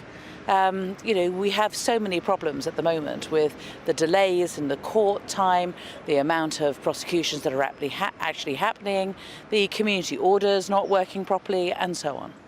So I'm going to give you an open goal here, Emily. What does the government do instead? Rishi Sunak comes out today and says, well, if you write on a wall, we're going to give you a bucket of water and a scrubbing brush, and you're going to have to scrub it off within 2 days. And laughing gas, nitrous oxide, all those. Is it a litter problem they're talking about here, or a drugs problem? This really doesn't seem very substantial. Our last commentator mentioned all of this is simply gesture politics, which I'm sure you'll not disagree with. Exactly. When you look at the fact that the number of arrests for drugs has gone down by half over the last 10 years, if you look at the fact that 40% of cases where they're involving a drugs gang is adjourned on the day of the trial, the system that we have at the moment is crumbling. They have cut the number of police officers. We would reintroduce 13,000 community police officers because they're needed, because you need them to be the eyes and ears of the police and the public. You need there to have that kind of relationship, because policing isn't something which is done to communities. It only works if it's done with communities, and you need to have the people actually there listening to the public and learning from them in order to ensure that police priorities are the public's priorities. Huge problems in the police. Last week we had Louise Casey's damning report into the Metropolitan Police, and today we've got the Children's Commissioner coming out saying she's deeply concerned about the strip search of children, very often in more than half of cases without an appropriate adult present. The London Mayor Sadiq Khan, though, absolutely adamant he still has faith in the Commissioner. Do you share his confidence? I think that it is not a question of one individual or two individuals. I think that it is a systematic change to the Metropolitan Police, and that's what Louise Casey has said, and she's right. We have to have an honest look at what is wrong with the Metropolitan Police and indeed police forces up and down the country. Because, the truth is that there's a lot of good in the Metropolitan Police, and I don't believe that it has got to the stage where it doesn't have the good in it, which is needed in order to tackle what is bad. But there does need to be a bit more honesty about it, and I think that we need to make sure that if a police officer is accused, for example, of domestic abuse, at the moment they're allowed to remain in post, which is ridiculous. They should be suspended. The disciplinary process should be much faster and should be much firmer. I think we need to look again at how it is that we're recruiting police officers and making sure that we're getting the right people into the police, those that are actually interested in public service over and above everything else. And we need to make sure that, as I say, we need to make sure that we're also continuing to train people so that we can really change the culture within the Met. I don't think anybody listening today, the idea that 8-year-olds are being strip searched in this country will think that that is anything other than simply horrific. Well, Shadow Attorney General, from the culture within the Met, what about the culture within the House? And I'm referring to this second job for MPs. I'm not necessarily getting at you. I don't know if you have a second job, if you're in favour of it or not, but we see Matt Hancock, Kwasi Kwarteng, Sir Graham Brady, all happy to say, we'll take a few quid extra, more than a few quid, 10,000 quid a day. Some of them were being offered. Where do you stand on MPs and second jobs? Eamonn, it's wrong. If an MP is elected to Parliament, that is a huge honour. It's not as though we're not paid well. We're paid well. No, and it's a big job. It takes up all your time. How can you have time to do another job as well? Why is it necessary to go hawking your services around the world, trying to raise another £10,000 a day? Or whatever it is that they're claiming. And, of course, it's all done, although they will declare that they have a job with a particular company, the nature of that job won't be disclosed. The way in which they're working, we won't know. I think that it's not an absolute rule. I think that, being involved in podcasts or writing articles or books, engaging the public in political debate is fine. That's all kind of part of being an MP, it seems to me. And indeed, we have some people who are, particularly those who come from public service jobs, who continue to do those jobs sometimes in order to keep their hand in and to keep their connection with those communities that they have come from and they represent. But this idea of going off and making secret deals with international companies before you even know the nature of the work, if you look at what it was that this company was, it wasn't even clear what the company was about, let alone what work was needed from these people. But what they wanted to know before anything else was how much they were going to get paid. And when this sort of stuff happens with these Tory MPs, everybody gets blamed. People will look at me and think I do this sort of thing. I do not do this sort of thing. If I ever get paid for anything, it goes to my local food bank. Right, well, to be clear, there are a number of your colleagues who do have second jobs, including on the shadow front bench, David Lammy, for example, or indeed even your leader. Before he became leader, Keir Starmer would do legal work whilst a Labour MP. So do you say that to them?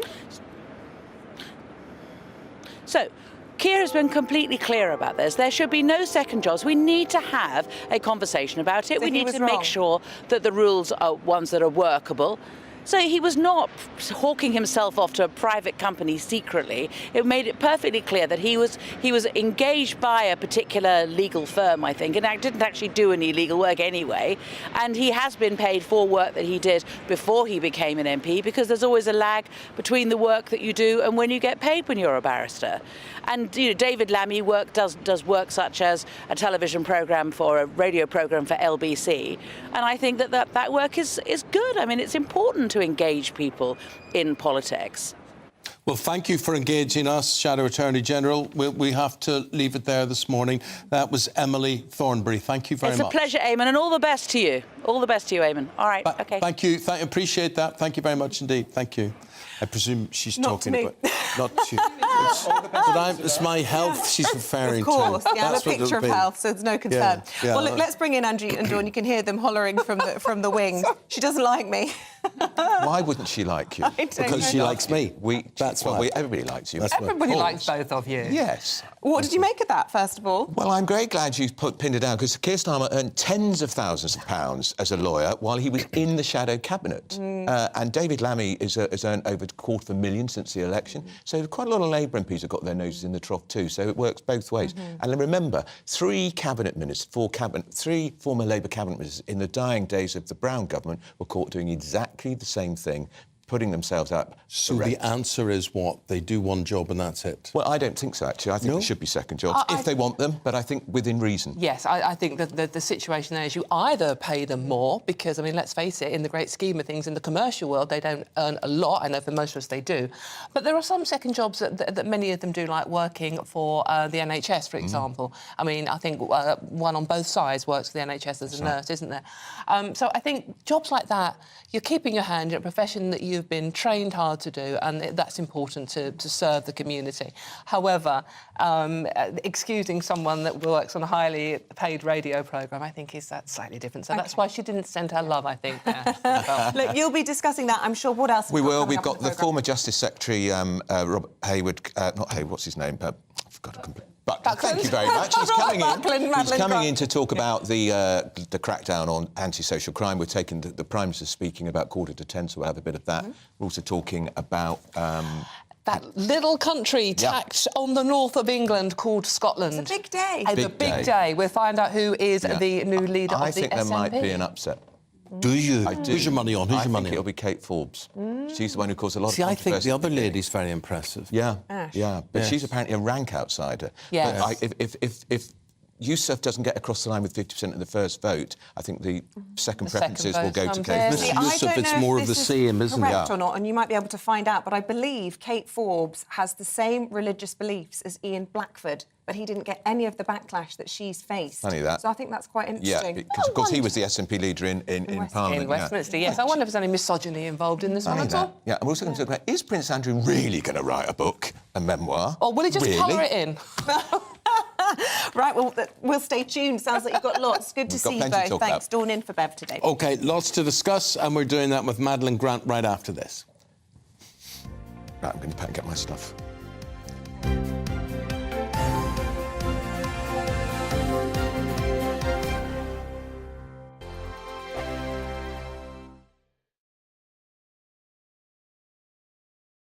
I joined GB News because I was sick and tired of not hearing my views being represented, not just mine, but so many people that I knew and spoke to. I just couldn't get my voice out there. I couldn't say anything. I couldn't do anything. Whatever the narrative was, I kind of had to follow it. GB News is there to provide a voice for those who have been ignored by the establishment media. We think different things, we've got a different style. GB News is here to be optimistic and positive about the future. It's real kind of dynamic and flowing, with the audience very much at the heart of it, like a big family.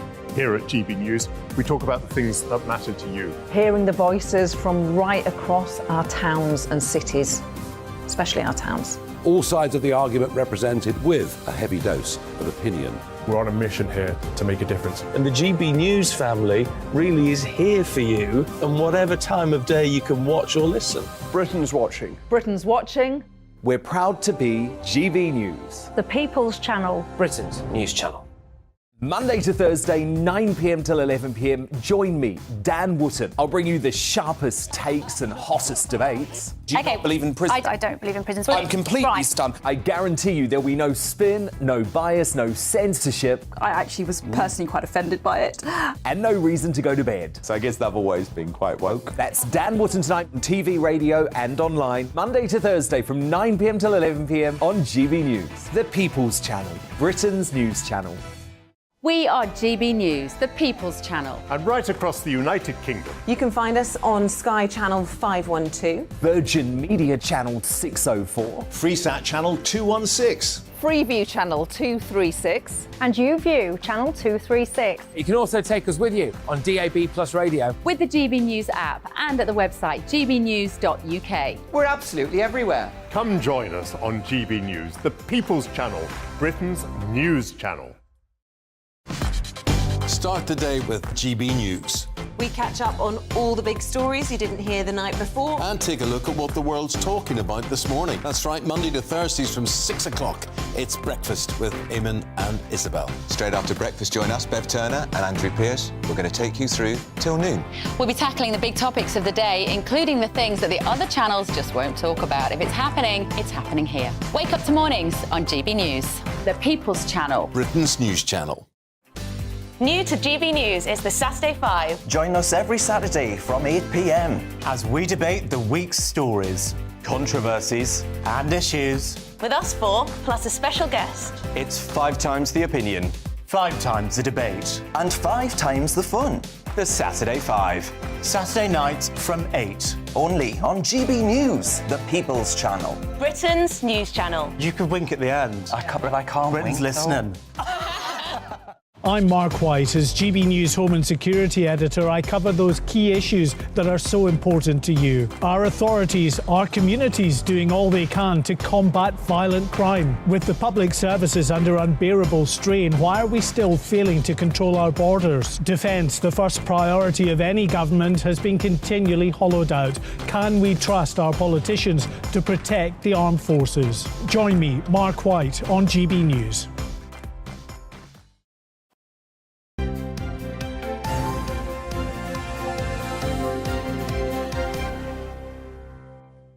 Welcome back. It's 9:22. We're talking about all things Scotland now. Big day north of the border. Their new First Minister will be revealed this afternoon as the contest for the SNP leadership comes to a close. And it's been fairly, well, unedifying, you could say. Well, let's make it more unedifying now with the sketch writer from the Daily Telegraph, Madeleine Grant, who's with us now. What have you made of the...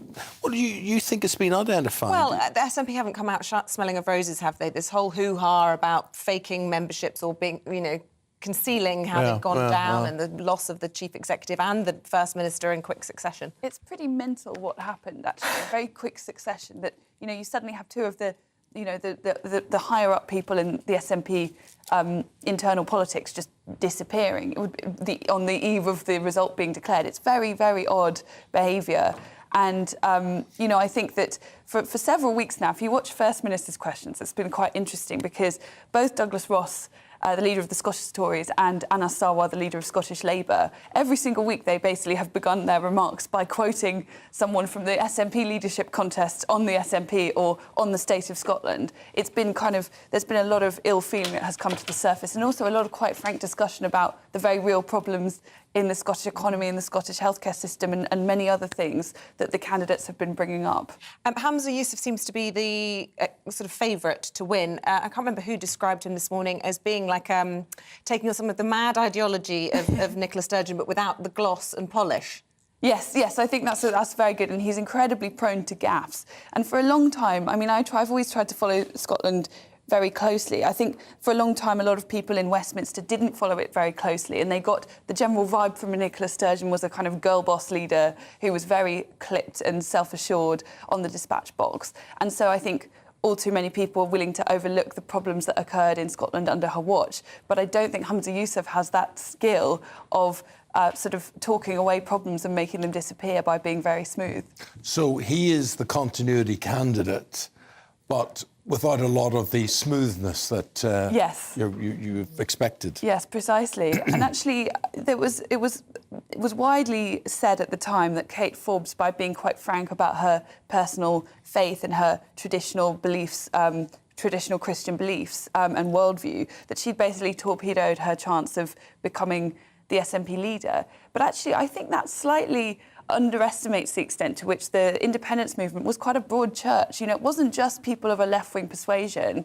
It was all sorts of people with different political beliefs who were united in the belief of independence. Well, also with the alliance with the Greens, they had to absorb some of those policies. Will that continue?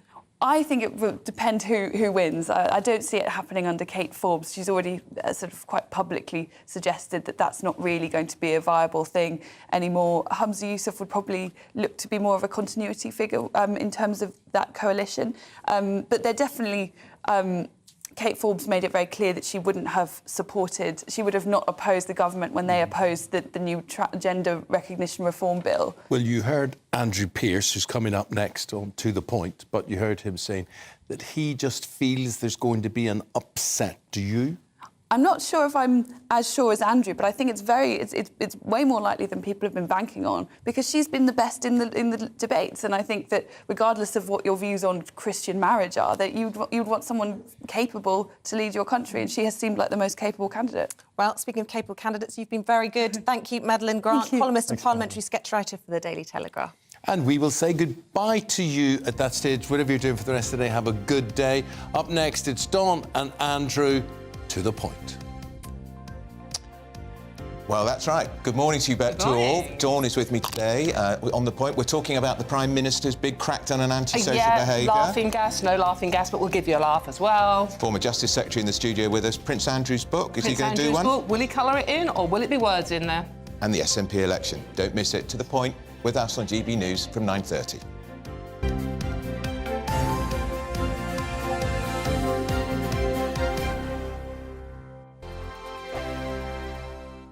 Monday to Thursday nights on GB News. At 6, it's Dubes & Co. 7 o'clock, Farage. At 8, join Jacob Rees-Mogg. And at 9, Dan Wootton Tonight, followed by Headliners. On TV, radio and online. This is GB News.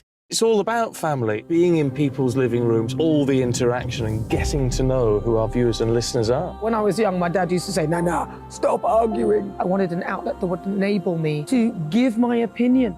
People are going through a really hard time right now, and I know that you don't feel like you're being listened to by the establishment. I came to GB News because it's the People's Channel, and I want the audience to have their say on the events of the day. We're dynamic. We do something different. Democracy shows that the wisdom of the nation is in its people.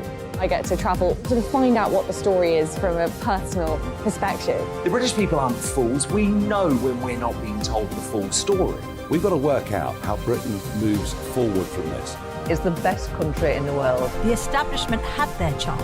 Now we're here to represent your views. Britain's watching. Britain's watching. Britain's watching. We're proud to be GB News. The People's Channel. Britain's news channel. Westminster is going around in ever-decreasing circles, followed by the media. Britain is broken. How on earth did we get into this mess? But more importantly, how do we get out of it? Join me at 7 p.m, Mondays to Thursdays on Farage, here on GB News. We will have open, rational debate. We've got to work out how Britain moves forward from this. Join us here on GB News, the People's Channel. Britain is watching.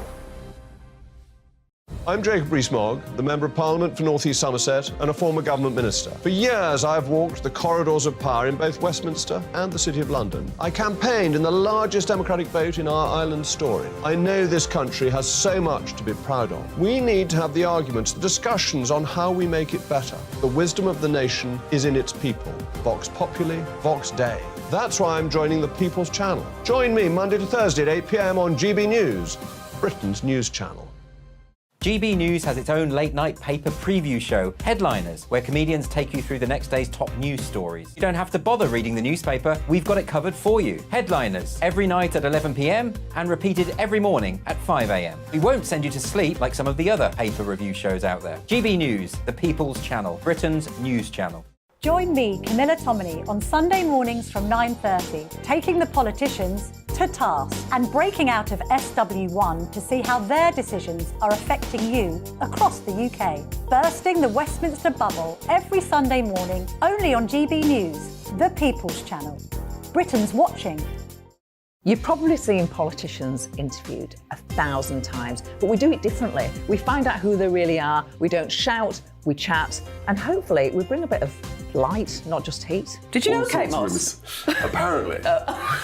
Do you have a pair of jeans or a pair of jeans? No, of course I don't. What would I do with them? My friends are like, oh my God, what's she doing now? Join me every Sunday at 6 for Gloria Meets, only on GB News, the People's Channel, Britain's news channel.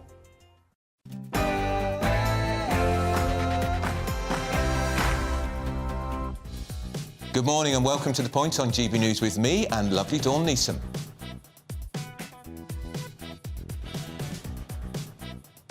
Oh, my fault. Yeah. The Prime Minister will announce a new strategy to deal with what he calls the scourge of antisocial behaviour. We'll be live to hear from Rishi Sunak in the next few minutes. And the winner of the contest to succeed Nicola Sturgeon as SNP leader and First Minister, that's going to be announced today. It's between three candidates. We wonder who it will be. It will be announced a little later at Murrayfield Stadium. Meanwhile, Prince Harry, Sir Elton John and Elizabeth Hurley are just a few of the celebs who have accused the publisher of the Daily Mail newspaper of phone tapping and other breaches of privacy. The Associated Newspapers denied allegations with a preliminary High Court hearing set for this afternoon. And GB News covered the exclusive and heartbreaking story of one woman who successfully sued her grooming gang abuser.